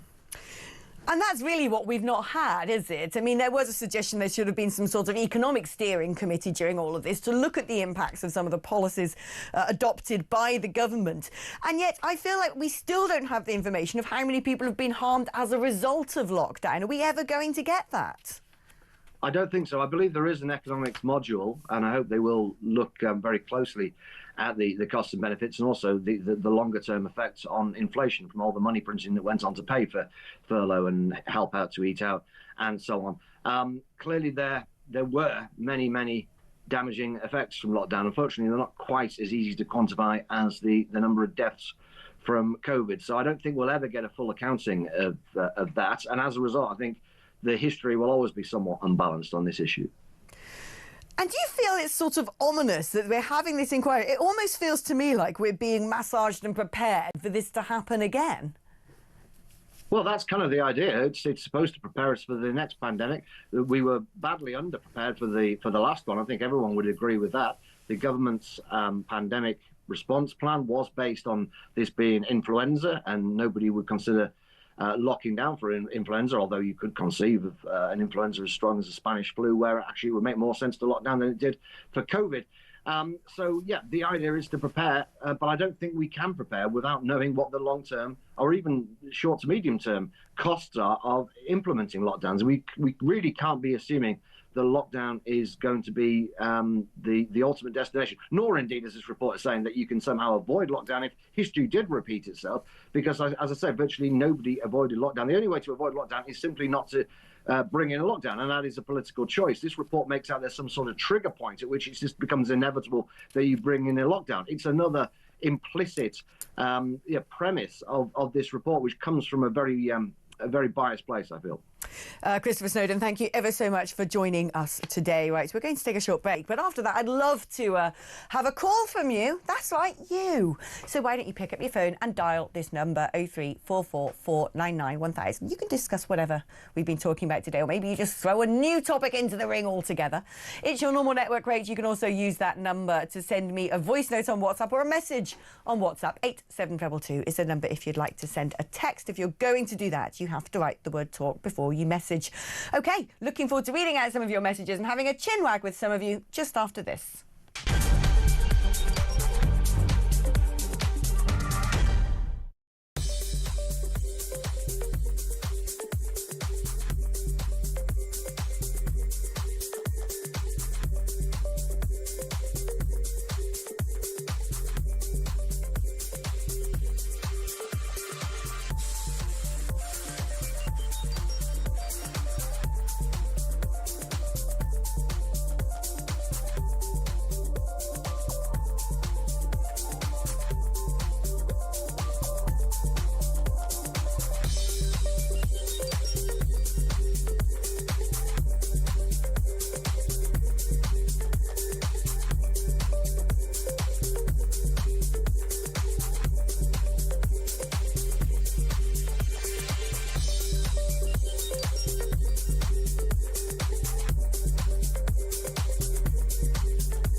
Who would be a better alternative given that Labour MPs and indeed Labour voters, Labour Party members, tend to go for the more left-wing candidate? Yes, I think for those of us on the right of centre of the spectrum, we should be a bit careful what we wish for here. I believe Ed Miliband is the most popular cabinet minister amongst Labour Party members. It would be good fun, though. Those 2 weeks before the country imploded would be fun. We would be back to the banter era. You're absolutely right, Julia. Big news coming this December. Our talkTV app is moving to the Talk app. You can watch, catch up and listen to all your favourite shows and podcasts anytime, anywhere, all on the Talk app. From Monday, 1st of December, the talkTV app will no longer. Across the UK, on DAB+, on YouTube, on your mobile, and on your side. This is Talk. Hello there and welcome back. Let's do some messages and then let's do some calls. Steve from Church Stretton says the anger against the Conservatives is still there and will remain as long as Labour are in power. It is the Tories' fault that we now have this stupid government who are destroying our country.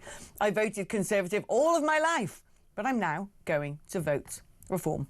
Alex, in regards to the Tories, when you destroy people's lives with lies, fake hopes and promises, take it as a loan. It will come back to you with interest, says Tracy in Staffordshire. My whole family voted Tory all their lives, never again. Reform is our only hope. And Margaret in Yorkshire says Starmer wants to be PM until 2034. Does that mean he'll be gone by 25 to 9 tonight? Hey, I see what you did there, Margaret in Yorkshire. Very funny. Petro says we shouldn't have activist judges.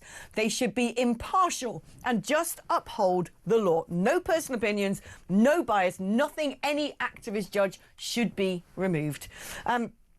OK, let's do some calls now and speak to Matt, who is in Cheshire. Hello there, Matt. Morning, Alex. Good morning.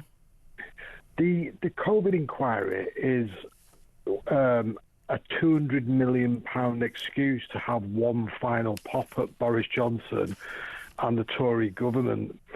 It sounds like it was written by Labour and the civil service, not impartial people, and even includes DEI references, apparently. The wholesale cover-up of lies about vaccines, etc., shows there are even bigger lies being avoided to protect the likes of Patrick Vallance and Neil Ferguson, who were the people responsible for convincing Johnson into the entire shambles in the first place. So we're actually just avoiding the realities of what needed to be looked at, just to say, so Labour can say, oh, look, you should have locked down earlier, like we said. I mean, what do you think we need to be finding out from this inquiry? Because, look, I agree with you. It does seem to me to be a performance in the sort of typical right-on, ooh, someone said hurty words in a message. And all the sort of conclusions being drawn seem to me very contradictory. We're being told, well, we should have locked down sooner to save lives. Well, we should have had an economic committee looking at how damaging lockdowns would be. Well, if we'd done this, maybe we wouldn't need to lock down at all. And it doesn't seem to be getting to the crux of the question for me, which is what the material impact of lockdown has actually been. Where are the figures when it comes to how many people have not had diagnoses of fatal diseases? Where is the quantification of how much money the economy lost? These questions don't seem to have been asked, and yet to me, they should be at the heart of this inquiry. Those are the things that they don't really want you to know about. That's why they're not investigating them. And a lot of people, I suppose we would be called tinfoil hats, think that a lot of these things were done purposely. And the chaos we see now in Britain is a result of what happened during COVID. We'll see the results of what happened during COVID for the next 20 to 30 years. And to pin it all on one person, like Boris the Clown, when it was like an all-encompassing thing involving thousands and thousands of people, why is nobody else being blamed? Why are the WHO not being blamed? Why are British sort of health officials like Van Tam and Whitty and Vallance, why are they not having the finger pointed at them? It's just, again, oh, it's all Boris's fault. Let's forget about it. I mean, the difficulty is people are going to have very different opinions on the handling of COVID based upon what your own personal situation was. So if you're somebody who lost relatives, you're going to probably be of the mind that we didn't do enough and we did things too late. If you're somebody who lost their job and didn't lose relatives, you'll probably be of the mind that we did too much, that we shouldn't have locked down, that we shouldn't have destroyed businesses. And so it's almost as though, can we actually reach a point where we get some sort of objective conclusion in all of this? Well, we know now retrospectively, Alex, that we were lied to about many things. And we know that we already had modelling that was dumped immediately, don't we? Before the pandemic even began, we had preparedness that was dumped. So it sounds to me like a lot of people conned the government into taking on a response that wasn't the response we had prepared. And that response was the cause of all the chaos that happened afterwards. Recent polling has suggested the Conservatives, if there was a general election today, they would get just 14 seats. What do you make of that? Do you think that actually, because there was COVID during the premiership of Boris Johnson, it dealt the Conservatives a pretty difficult card? They deserve what they get for immigration, never mind what they did on COVID. Say they did a reasonable job on COVID, which they probably didn't. They deserve the punishment for what they've done on immigration. And I celebrate everything that's happening politically today, and I hope it carries on for the rest of my life. I hope they're obliterated and we never see Labour or the Conservatives ever again, because they know what they're doing. They have no interest in making British people's lives better. And just like I say, long may it continue. I hope they both get obliterated, which they will. Matt, thank you ever so much for that. Ending on that positive note, let's hope the legacy parties get obliterated. We live in very interesting political times, that's for sure. Once in a generation, if not once in a century change, I think, potentially taking place in the United Kingdom. That was Matt from Cheshire on the phone. If you want to be like Matt from Cheshire, you can. You can dial 0344 499 1000 and have a chat to me on the telephone. You can also use that number to send me a WhatsApp message. Let's read some of those. Alex, the main question regarding lockdown should be, why did we lock down following our pre-pandemic planning, not when? Sweden didn't choose to lock down. They followed their pre-pandemic planning. This inquiry is therefore a complete farce and a waste of money. Alex, the Tories are in dire trouble. Expect more defections to Reform UK come next May. Both the Tories and Labour will get a beating, says John in Sutton. Do you think that if you are a supporter of Reform UK, should they take more defections from the Conservative Party? Is that something you would like to see happen? Or are you of the mindset that, look, the Conservatives have had their time and that we don't actually need to see these politicians suddenly jumping ship to a new party because they want to save their skins? Or do you say, actually, Reform UK are going to need as much experience as possible and as many hands on deck, and that this is the right thing to do? I always think that one is an interesting debate because people have a whole array of views on that. Shall we have a little voice note now? That's right, we shall. This is Nick. Morning, Alex. It's Nick from Loughborough. Listening to your interview with John Cooper, MP, these Tory MPs, they just don't get it. Let's think about it this way. If you had an accountant who had lost you a load of money, or you had a solicitor who gave you bad legal advice that cost you a load of money, why on earth would you re-employ them? You wouldn't. So why, after all the damage caused by this useless, previous, feckless government with the illiberal, ludicrous lockdowns and the insistence on this crazy net zero policy, which is plundering this country's wealth, why do they think that we're going to give them another chance? It's nonsensical. Alex, lovely to see you. Have a good day. Oh, why, thank you. Lovely to hear from you, Nick. And do you agree with Nick? I find myself often missing Rishi Sunak these days. Why did he call that election when he did? Do you know, I don't get that. I kind of feel if he had let time go on a little bit more, if he had been able to start making the sort of green shoots of optimism in the economy, if he had been able to start sending people off to Rwanda, whatever. He still had majority in Parliament, and yet he called that snap election, knowing full well he was going to lose it. And now look what we've got. Why did you do it, Rishi? Why? If you've got the answer, let me know. 0344 499 1000 is the number. You can dial that number at any point to register your interest. The wonderful Tommy Bates is there on the blower, ready to take your call. Take down your name and number, and we will give you a call back, because the final 15 minutes of the programme, I'd love to speak to as many of you as possible. So sharing is caring. Be generous of soul. Give a girl a call. 0344 499 1000. Right, we're going to take a short break now, but then joining me after the break is the brilliant Emily Schrader, who's a Middle East expert, and I want to ask her specifically about extremism in Europe. What sort of danger are we facing? That's coming up after this.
across the UK, on DAB+, on YouTube, on your mobile, and on your side. This is Talk. Hello and welcome back. Now, some of you know that I've just recently come back from Israel on a journalist press trip, which was pretty harrowing, to say the least. What it really did, though, is it really brought to mind how at risk we are in the United Kingdom. When you see what happened on October the 7th, when you see how ghastly, vile, disgusting, barbaric and monstrous and evil those attacks were, you realise actually you're dealing with people who essentially just don't think the same way that we do, who want us dead, who absolutely despise our culture. And what really struck me actually was how many Israelis said, we're worried about Europe. We look at the state that you're in and we have a big problem.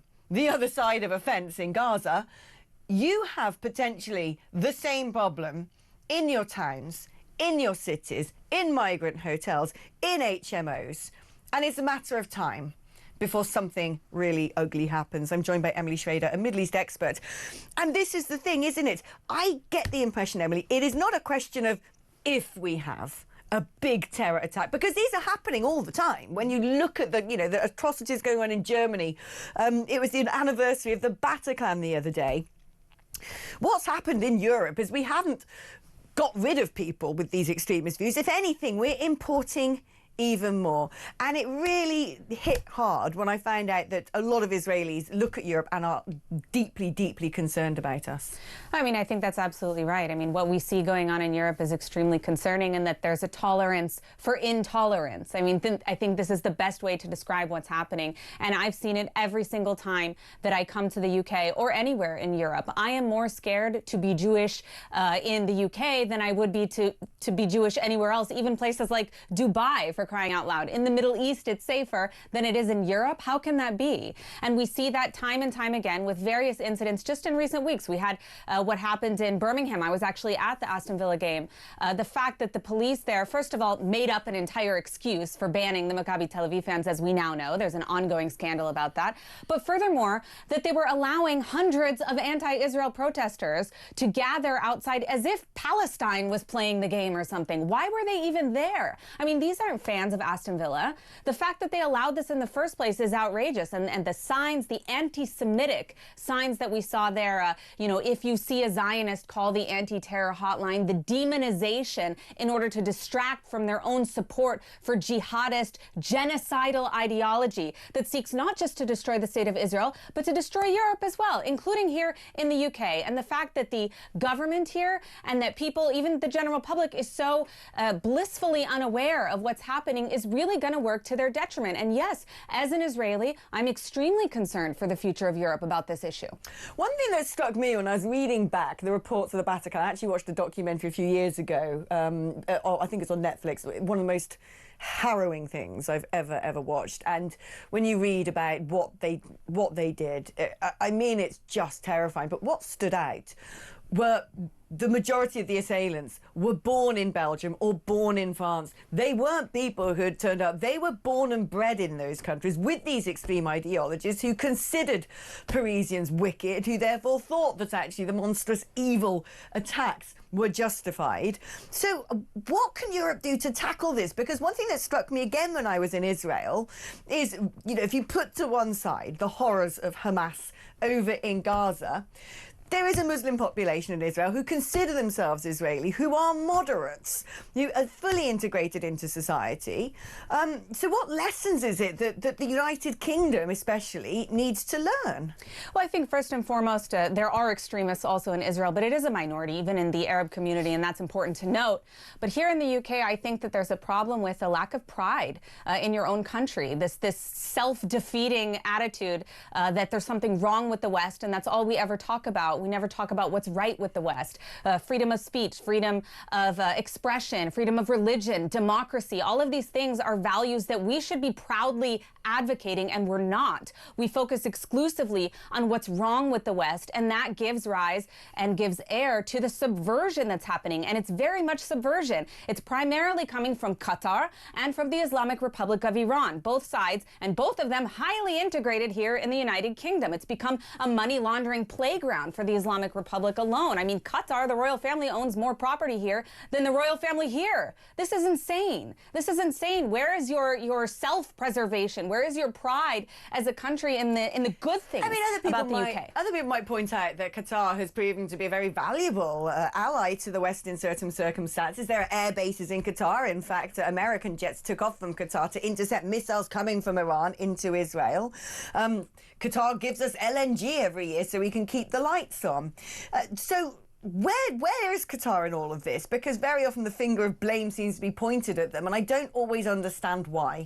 I think it's because Qatar is both the arsonist and the firefighter. They've been playing both sides for a very long time. Strategically, of course, that's in their interest, but it certainly isn't in the West's interest. And if you look at how they've integrated themselves through their money, through their donations, even looking at the university issue, it's very problematic. In the United States, for example, they've donated over $6 billion in recent years to these universities, and we see the byproducts. I mean, those encampments that have taken place in the UK and the US and also Canada, claiming to be pro-Palestinian, which in fact are not. We see after the ceasefire, they're still protesting against Israel, because it's not about the Gaza war, and it's certainly not about what's good for Palestinians. It's about hating Jews. And that is the ideology that has been permeating these universities, and it's even worse here in the UK.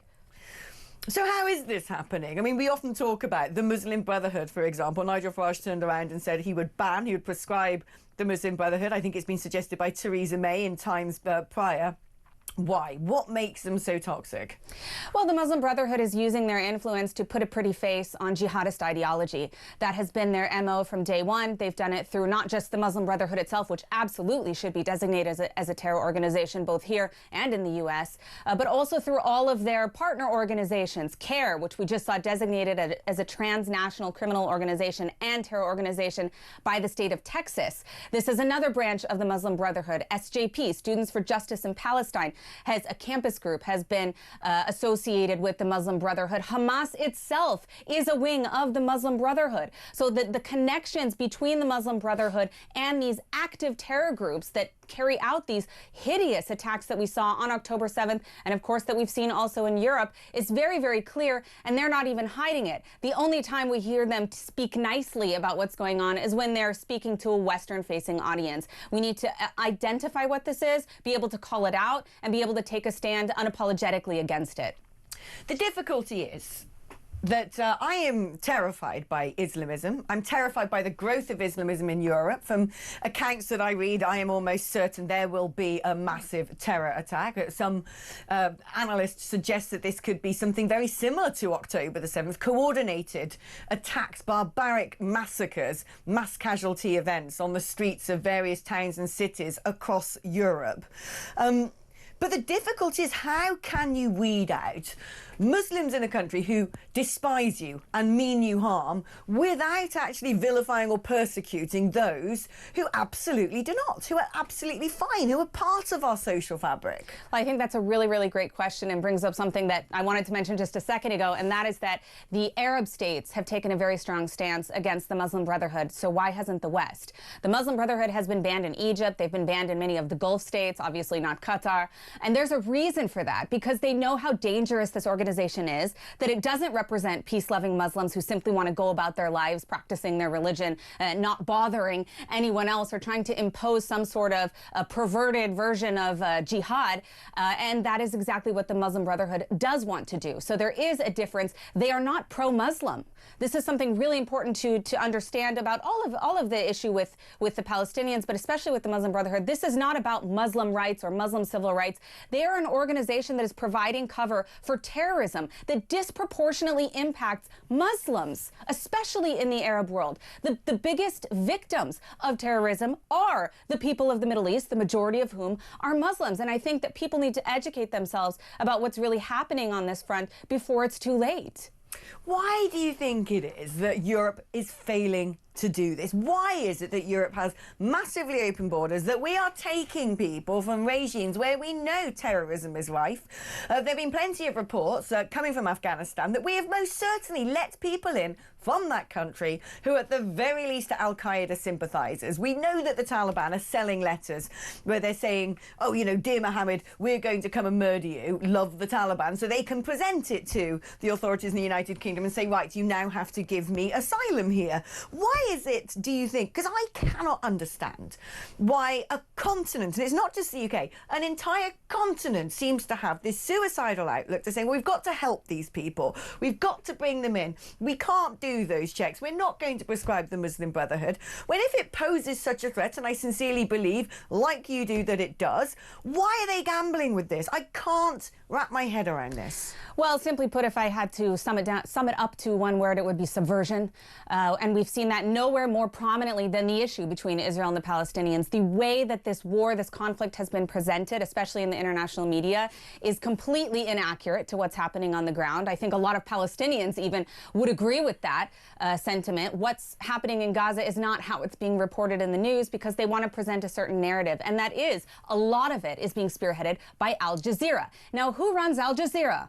The state of Qatar. That's state-run media. And they have been one of the chief sponsors of this laundered ideology and presenting it as something that, oh, the Palestinians are victims of everything that happened, even if the stories are completely fabricated in some cases. We know that Al Jazeera has completely falsified stories during this war about Gaza. And so when people push back against Islamism, they say it's a conspiracy, you're exaggerating, it's not really that bad, in order to distract the public from what's really happening. Because as a Western person, we don't want to believe that there's a conspiracy to undermine the West. It seems crazy. It seems extreme to say that. But the reality is that is exactly what they're doing. That is the fundamental ideology, both of Qatar, the Muslim Brotherhood, and the Islamic Republic of Iran on the Shia Muslim side. This is something that we need to speak out against, to educate the general public about, and to not back down when people claim that it's a conspiracy, because the evidence is there. Despite the linguistic barrier in understanding it, the evidence is there, and it's unacceptable that we keep making excuses for it. I mean, some might argue that the difficulty is that when it comes to what's going on in Gaza, the only people who seem to be in Gaza able to get the message out are journalists who are connected to Hamas or are living there anyway, because the international community was not allowed in, is still not allowed in. And so into that vacuum, you're going to have a load of conspiracy theorists. What is going on in Gaza?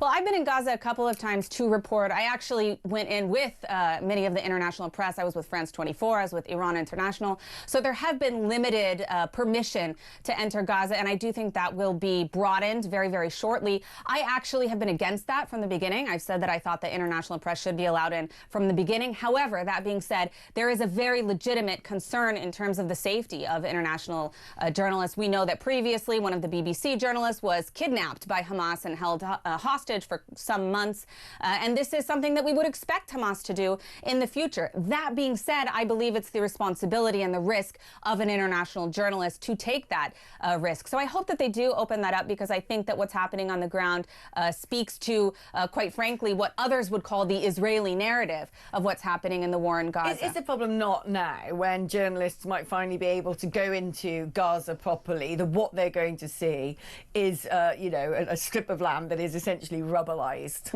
and that's not going to look good? Yeah, but it's not just about what doesn't look good. Of course, this is the aftermath of a war. It's a war that we didn't want. It's a war that we didn't start. And when you're looking at urban warfare, this is the byproduct. It is a very unfortunate thing. That's why we don't want to fight wars. We didn't start it. But that being said, that doesn't mean that we shouldn't be fighting the war, that we shouldn't be attempting to disarm Hamas and dismantle Hamas, because not only are they a threat to Israeli citizens, but they're also a threat to Palestinians. We saw what happened the second that Israel left certain areas of the Gaza Strip. They immediately started executing and torturing Palestinian civilians in the streets. And where was the international outrage? Where were the articles condemning Hamas in Al Jazeera, for example? Complete silence. The only people who spoke about this that I saw were the Israeli media. Why is it, do you think, that the world has sort of turned its back on Israel? I mean, I don't consider myself as part of that world. I'm a huge supporter of Israel and have great sympathy for Israel. But in many respects, people can say that Israel's done a fantastic job fighting on 7 fronts. They seem to have basically, at least temporarily, completely prevented Hezbollah from functioning effectively in what was quite a sort of cunning and innovative fashion. They have, I suppose, regardless of the fallout, at least temporarily stymied the abilities of Hamas. They brought America and encouraged America to stand up against Iran, which was something that under Biden and before that Obama, America was reluctant to do.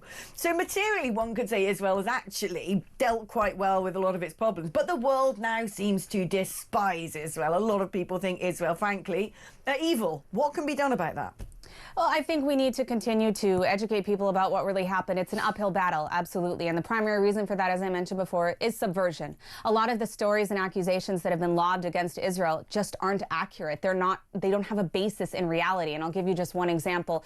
The claim of famine that people use, that people talked about during the Gaza war because aid was temporarily suspended in some places. First of all, what kind of country is responsible for providing aid for the entity, it's not a country, that invaded them? Only Israel is held to those standards. No other country is held to those standards. But beyond that, aid actually was going through. There wasn't famine. And they changed the definition of famine in order to accuse Israel of famine. We saw similar things with various organizations about the term apartheid, about the term genocide. We saw different NGOs changing their definitions of what those terms actually mean in order to write reports and claim that Israel is committing such things. It's awful that there are innocent people who die in war, especially this most recent war. We have seen a lot of casualties, but the reality of the fact is that if you compare that to any other war, especially a modern war and especially an urban war, the civilian casualties are actually lower than any of the modern conflicts, and the total death count is in fact lower than many of the modern conflicts. So why? Ask yourselves, your viewers, ask yourselves, why is it that Israel is so disproportionately represented in the international media, in the conversation? Ask yourselves that. Why is that, do you think? Because I do ask myself that. At its core, it's anti-Semitism. And a lot of that is being fueled by the subversive efforts of groups like the Muslim Brotherhood. Al Jazeera has been one of the chief sponsors of these kinds of accusations against the state of Israel. And as an Israeli, I tell you, of course there are flaws of the state of Israel. Has everything that Israel or the IDF has done in this war, has it been legitimate? I don't know. That's something that needs to be investigated. Probably not, because it's a war and terrible things happen in war. But the idea that it's different than any other conflict we've had in recent years, or even ongoing, you want to talk about massacres. Look at what's happening in Sudan. Look at what's happening in Nigeria. Tens of thousands of Christians being slaughtered by Islamists, and hardly anyone is talking about this. Yeah, I know. Actually, 300 kidnapped in northern Nigeria just today. Catholic school children, utterly vile. Listen, Emily, thank you ever so much. It's so brilliant to have you in the studio and so animated as well. Okay, we're going to take a short break now, but I want to know your thoughts on any of the things we've been talking about. 0344 499 1000 is the number to call if you'd like to have a chat with me, or indeed if you'd like to send me a WhatsApp message or leave me a voice note on WhatsApp. 87222 is the number to send me a text message. Write the word talk before you text, and I'll see you on the other side.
list, so don't.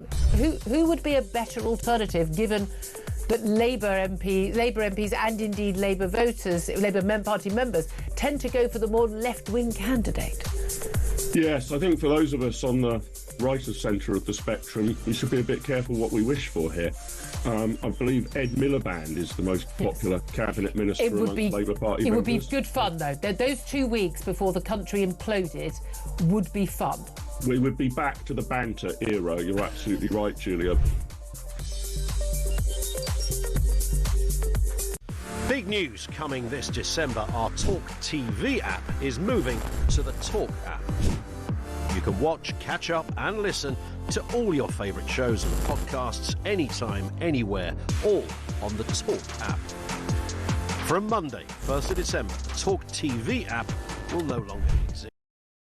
Across the UK, on DAB+, on YouTube, on your mobile, and on your side. This is Talk. Some text, shall we? Someone has messaged saying, I totally believe that there are dark forces determined to bring down Western civilization. Well, there's a cheerful thought, isn't there? How on earth can people think 200 million is a reasonable amount of money for an inquiry? They talk about it like it's pocket change. It's not. It's ridiculous. We've got to stop accepting this outrageous wastage lining smart people's pockets with taxpayers' money. Beyond frustrated, says James from Essex. Francis in Devon says, regarding COVID, it was the fact that the government played with us, toyed with us and laughed at us, which has made me so angry. They made us look utterly foolish. And I resent that. Dan from Kent says Rishi called the election when he did to try to save the Tories if he'd called it after the US elections. And the Tory voters know what they do now, that Trump was president. All the Tory voters who stayed at home would have voted for Farage and they wouldn't be the main opposition. You think so? I don't know why he didn't hang on a bit longer. I really don't get it. I think it was a big mistake. And someone says, no, Reform shouldn't take Conservatives. I went to a Reform conference and was absolutely horrified that not only had they embraced Nadine Dorries with her blind loyalty to Boris, but gave her a firework fanfare welcome. I just couldn't bring myself to clap and was disgusted. A very few Conservatives like Danny Kruger, who really care about the country, are welcome. And Tim in Suffolk says, the wife is so pleased you're back. Where have I been? Incredibly interesting section with Emily. What I've taken from it is don't believe anything from mainstream media is the truth until they can prove it. Also, John has said, give the Pink Ladies a big shout out of support today. That I will. I have for a long time now been banging the drum about women's safety, particularly regarding immigration. And actually, on that note, you may have heard that I'm launching something a little bit new. That's right. Samara Gill, the wonderful, brilliant Aussie, who has sort of broken out of the gallery and into the studio, and as a fine presenter she is as well.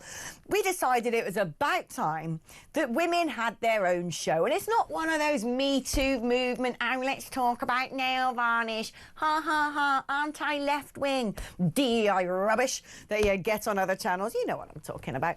No, it's actually an opportunity for women to talk about matters that really are significant for them. It doesn't mean that men can't watch or men are excluded. It's a brilliant old rampant watch for everybody, and there are men who come on as guests.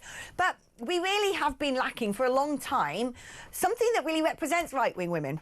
Because we're kind of almost made to feel like we're the unicorns, that every other woman in showbiz, in pop culture, on television, blindly goes along with the usual ideological claptrap that's expected of them. And you just don't really get many women on the right. But the thing is, you do. And there's a lot of women out there who are being force-fed content on television that they must look at and think, what on earth is this drivel? That doesn't represent me. That's not how I think. So that is why we have created Talk Women. The first episode is already out on YouTube. So after this, after we go off air at 12:30, if sport ain't your thing, you can go and watch that. And the other one is already in the tank. It's made, it's brewing nicely, and that will also drop on social media very soon. But if you want to have a sneak preview of what went on in episode 1, here you go. The pleasure of actually going to meet the Reform UK members in Epping. I saw the hotel, and it really is right in the middle of the community. But You know what's really heartbreaking, I think, for them is basically the government saying that your safety, your priorities, and your needs come second to international treaties and international obligations. Leads into the other issues of women's single-sex spaces, full stop. And it's driving me crazy that as a country we're not having the border debate, which is at the crux of all of this, which is, yes, there are some people who are genuinely dysphoric. It's a vanishingly small percentage of the population, and it's predominantly men. We can see from Kamala Harris's failed campaign that even if you do have every single person in Hollywood behind you and you're paying them $5 million to do one speech for your campaign, it still won't work. Oh, look at that. I know you're chomping at the bit to go and watch the first episode, so go and watch it. It is on YouTube now. Look up Talk Women. It's also on podcast platforms as well, so if you haven't got the time to watch it but you're driving somewhere, you can listen to us instead, and we've got some really exciting guests coming up. It's a brand new project. That was our pilot episode, so do expect it to change as we go. Let us know as well if you've got ideas of segments we should have, stories we should cover, guests that we should invite on, because that's the thing when you make television. You always change what you do. You adapt your style. You see what works. It's always great to hear from you guys as well, because, like I said, this idea kind of came out of talking to other women who just feel utterly fed up with every time you see a woman on television giving an opinion. By and large, she's a baked-in leftist. And so many of the issues out there today, whether it's the trans debate, whether it's about migration, so much specifically impacts women. I kind of think it's a worse time to live as a woman now than it has ever been for a very long time. We're going backwards. We're going backwards when it comes to women's rights. And feminism has become a dirty word. So do tune into that. It's on YouTube now. Going to take a short break. Don't go anywhere. There's still half an hour left. See you in a moment.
Across the UK, on DAB+, on YouTube, on your mobile, and on your side. This is Talk.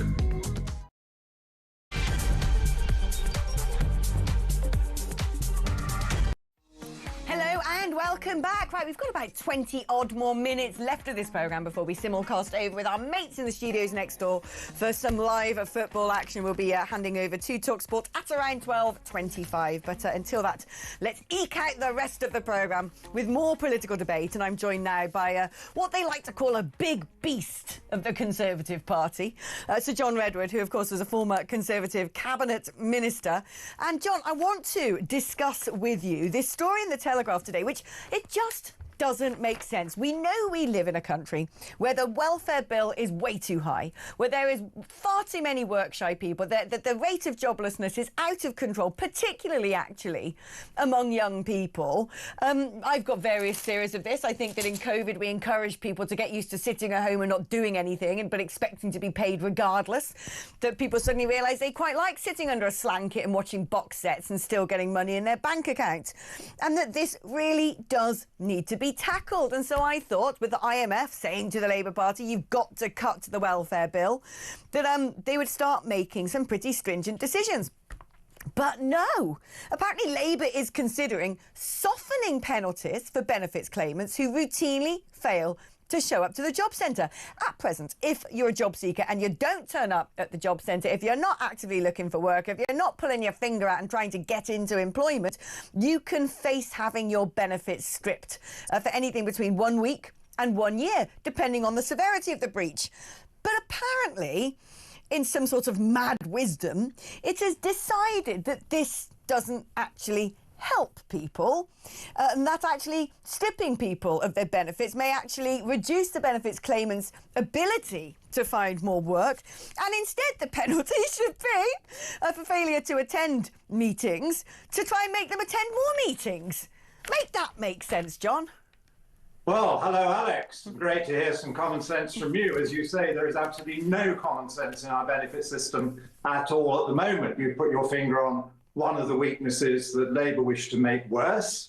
There does have to be some conditionality. You get paid benefit, but you have to make all reasonable efforts to get a job. And when you find a job, you should take a job. It may not be the ideal job, but the best way to get a better job is to start off on a job that's not so good, persuade your employer, get promoted, work your way up. But there's an even bigger scandal, which is that under this government, there's been a massive increase in the number of people put on permanent benefits with no need to even try and find any work. There are now 4 million people getting benefits who are told they don't have a requirement to look for work at all. Now, obviously, if somebody is acutely disabled and has a very serious mental health condition, that's fine. But there aren't 4 million people like that, Alex. A lot of those are people who ought to be getting up in the morning and trying desperately to get a job. Why is it that successive governments seem to have become really weak over this? And do you think COVID's had a huge impact? Because people say, oh, well, you know, what happened in COVID is people got mentally ill because they're all locked inside their houses, blah, blah, blah. I think what happened in COVID, with the likes of things like furlough and so on and so forth, is people got accustomed with having money without having to do anything to earn it. And in my mind, if you take that money away from them, it'll be amazing how many people are, you know, magically recovered overnight and find themselves working at the till in a checkout or whatnot, because if they don't do that, they can't buy the things that they need to live and enjoy their life. Yeah, I think you're spot on. I think it was a social revolution, and some bits of it were good and some bits of it were disastrous. I mean, some of us can work very well at home and are more productive. Other people don't get properly supervised at home, and home working can be an excuse for a long weekend. And then that atmosphere percolates down. So then younger people think, well, you know, maybe you don't have to work very hard if you get a job, or maybe it's better not to have a job. I can be one of those 4 million that get benefits with no requirement to get up in the morning and look for work. And that is entirely the wrong attitude in mind. And if Labour carries on increasing the numbers on the massive scale it's doing that don't have to work or don't have to look very hard for work, the country goes bust. It's as simple as that. And you turn off all the people who are out there doing a good day's work and paying an awful lot of tax on their pay, and they start saying, well, why should I do all this work when I've got to pay for my neighbours who don't bother to get up in the morning? I mean, what we often hear is actually that there aren't jobs out there for these people to do, or perhaps they don't have the skills to do the jobs that are available. What do you say to that? Because it does strike me when, you know, we talk about these things, we seem to import a lot of people from countries without an education system as good as ours who magically find themselves in positions of employment that a lot of people sitting at home twiddling their thumbs could be doing.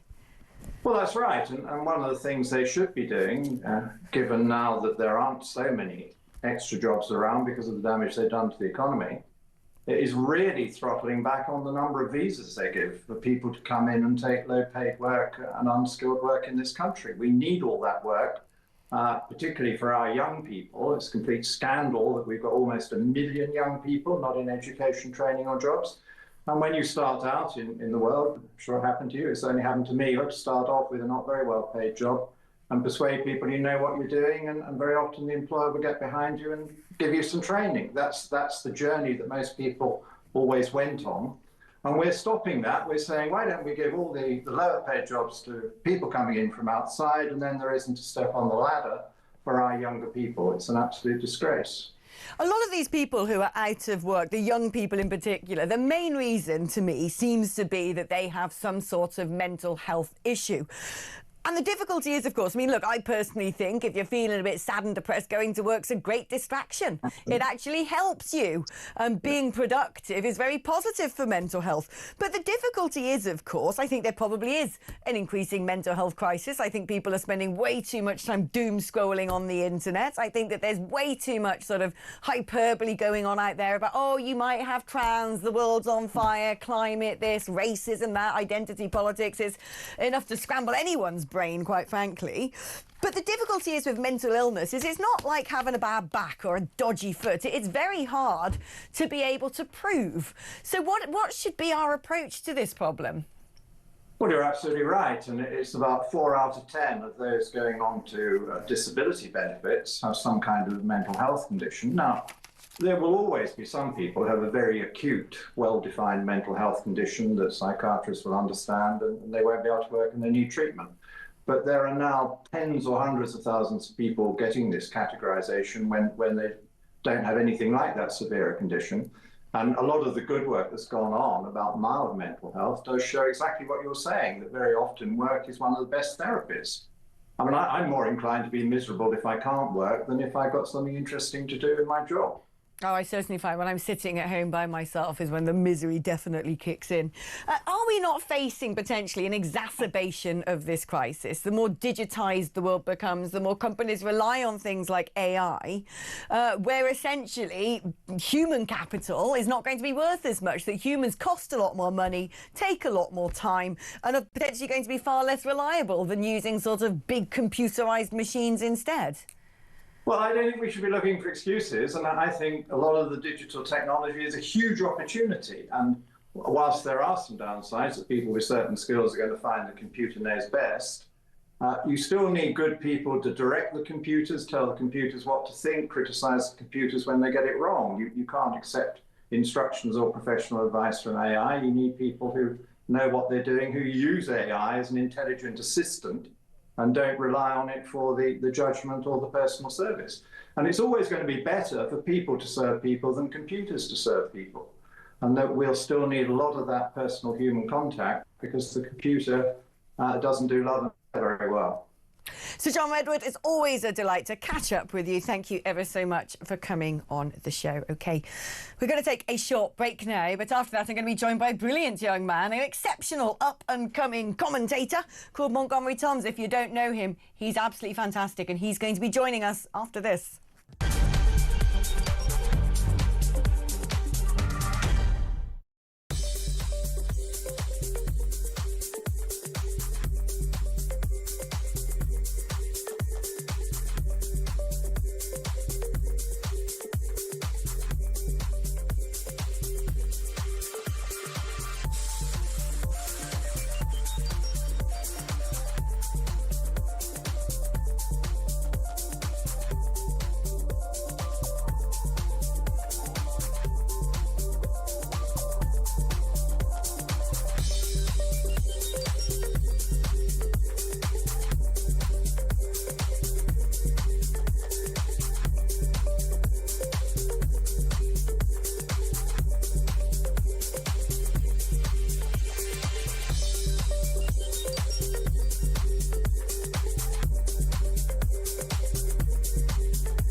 so don't miss.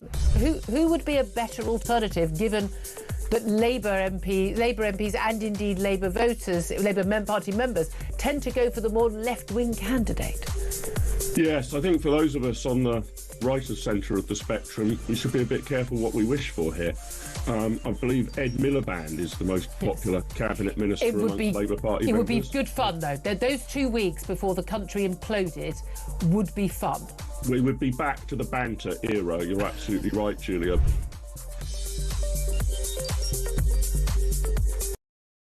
Across the UK, on DAB+, on YouTube, on your mobile, and on your side. This is Talk. Hello and welcome back. Let's do a couple of messages before we speak to the brilliant Montgomery Toms. I think wish he had had enough of the state of politics in this country. He probably feared for his life and the safety of his family, same as the rest of us. British politics are in the gutter. There's no integrity, no honesty, no gravitas. I don't think he was given a chance. He was a decent man doing his best, and Starmer and crew, instead of planning policies and solutions, spent 14 years hurling abuse. Tory scum, blocking every sensible policy that the Conservatives tried to implement. I tend to agree with that, actually. That's from Susan. I mean, if the Labour Party hadn't fought so much against things like the Rwanda plan, etc., we now wouldn't be in as big a mess as we are. Surely they have to take some of the blame for this. OK, well, let's speak now to Montgomery Toms. Montgomery, how are you doing this morning, my love? I'm OK. How you doing? I was going to say, it's actually the afternoon now. I'm OK. I must admit, I woke up this morning feeling a little bit worse for wear, and I do partially blame you, as we were out in a bar last night until I can't remember what time. No comment. That's always the best way of doing things. But yeah, so I do blame you. If I'm looking a little bit raggedy this morning, you can point the finger of accusation at that man right there. Let's talk about the ECHR, because justice ministers from around Europe are meeting up in December because they're, quite frankly, a lot of countries fed up with the ECHR being used to prevent deportations. And yet, a geezer called Michael O'Flaherty, the Council of Europe's Human Rights Commissioner, of course he loves the ECHR because that is his job, says that leaving it or trying to change it, and he says it doesn't need changing, isn't going to change anything about migratory flows into Europe. He kind of has a point, doesn't he? Well, the thing is, we have to have just a standard conversation about how we have a right and responsibility to defend our borders. The fact that we can't have a discussion about the sovereignty of Britain and how essentially we don't want a massive influx of illegal migrants is just crazy. And the fact that when we put the idea forward that we want to have control over Britain and control about who comes in and comes out, and we want the right to deport people who have come here illegally, the fact we can't have that conversation and it's still frowned upon to this day is crazy. But the truth is, I think the tide is turning under the guise of the public. I have a lot of conversations with the public around deportation, around illegal migration, and they're on our side. And we say we want to have control over our borders. We want to be able to deport people who have come here illegally. And it doesn't go further than that. The fact that we have to have such a long conversation about this is very frustrating. We should just be able to deport anybody who's come here illegally. I mean, why? When did all this madness start? Right after the Second World War, when people, let's say Jewish people, were fleeing Europe and they came over as refugees to the United Kingdom, they were put into makeshift accommodation. And that's always been the standard protocol internationally for asylum seekers or refugees. It was never to put people in hotels, stick people in houses, give people mobile phones, buy them yoga lessons. We've recently found out the Home Office has spent a ridiculous amount of money on buying migrants vapes, for crying out loud. When did this strange new policy happen that all of a sudden people breaking into your country illegally have to be beatified and treated better than the ordinary citizen? Yeah, I mean, look, I've been on this planet for not very long, so my understanding of when this all started it might be slightly shaky. But what I will say is these individuals that are implementing these ideas and these policies, they're public servants. And the public are turning around and saying, we don't want this. So if we live in a democratic world or society, or at least democratic country, then the government should be listening to the people when they say, this isn't fair, you're using our money, you're taking our taxes and you're spending it on, well, essentially foreign criminals at times. We're not happy with this. So what we need is proper public consultation, proper debate, and for people to be listened to and for the public to make their voices heard as well. You know, we can't just keep moaning online necessarily and complaining at the government. We also need to be having a united voice, pushing back and saying we want to be listened to, we want democracy, and we want the government to represent us as public servants. So I don't know when this all started, because as I say, I've only been on this planet 20 years so far, but I can tell you in the past 5 years, things have gone insane. Things have gone crazy, and I'm a young guy, and I can just see a complete lack of organic, open discussion when it comes to our borders, which, if you ask me, is crazy. Are you slightly reassured, though, by Shabana Mahmood? Because, I mean, she's actually come out talking tougher than any Conservative I've heard before her, talking about stripping foreign nationals of access to benefits, preventing people who've come into the country illegally from ever having settled status, increasing the time in which people can then try and apply for citizenship. I mean, she's been so tough, people in her own party are saying it's performative cruelty. Do you think that she's got it in her to get some decent change pushed through? No, I don't think it's going to be good enough. I think that Labour are terrified because they're being throttled from both left-wing politics and right-wing politics, and they're scrabbling to try and get some kind of popularity. But when it seems they're just following trends, we keep having these conversations, but they keep beating around the bush and trying to attempt to put these kind of what appears to be strong legislation forward to sort of fix the problem. But they're also talking about digital IDs, right? They're also talking about how if we bring in a Brit card, we can stop illegal working. I mean, it's a joke what's happening, rather than just having the clear and frank conversation of mass deportation, protecting our borders, and listening to the public. If they'd listened to the public 5 years ago on this topic, maybe we wouldn't be here. And let's also point out that a lot of this did start under a Conservative government. So this isn't necessarily even a left and right thing. The Conservative government operated awfully around listening to the public when we turned around and said we want to have the right to defend our border. And Labour are just carrying on that trend. It's a mess on both ends. And how we get to solving that ultimately is proper, open discussion, debate and consultation.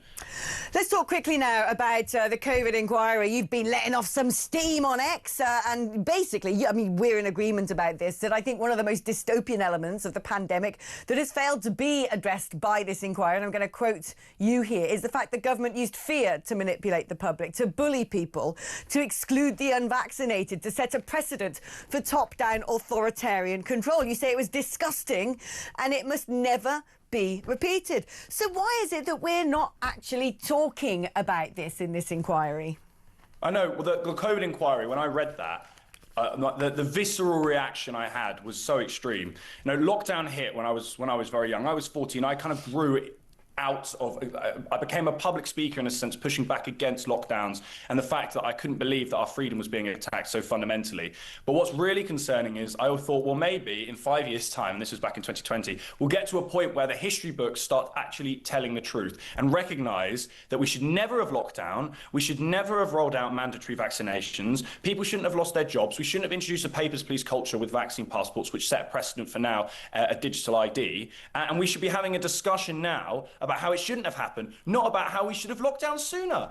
And it just absolutely shocks me and baffles me that that is just excluded from the conversation. People are still locked in this mindset that lockdown worked. Well, Sweden didn't lock down, but we don't want to talk about that. North and South Dakota, one lockdown, the other one didn't, and they had very consistent mortality rates. So there's so much evidence to show lockdowns don't work. And the fact that that doesn't want to be discussed is incredibly concerning, because until we address the atrocities that are committed through lockdown, through this top-down authoritarian control, then we are going to keep seeing the same pattern. As I say, it sets a precedent to say that the government can lock people in their houses, can force people to take experimental medicine, essentially, that's not been properly tested, can take away their freedom. The police can actually arrest protesters for basically, you know, disagreeing with the government. And we allowed this to happen. So many people said no, so many people arrested. It was the largest crackdown on free speech. It set a huge precedent for shadow banning and for people,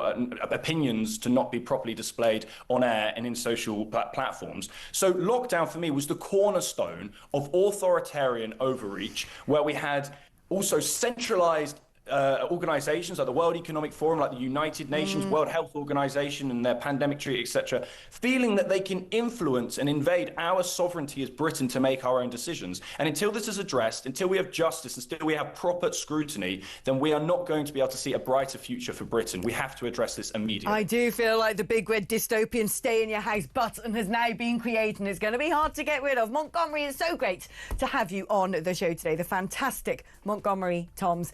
Now, we are soon going to be switching over to game day exclusive for Burnley versus Chelsea. We're going to be giving you live and exclusive commentary from the Premier League and the EFL. Coventry versus West Brom is also on TalkSport 2.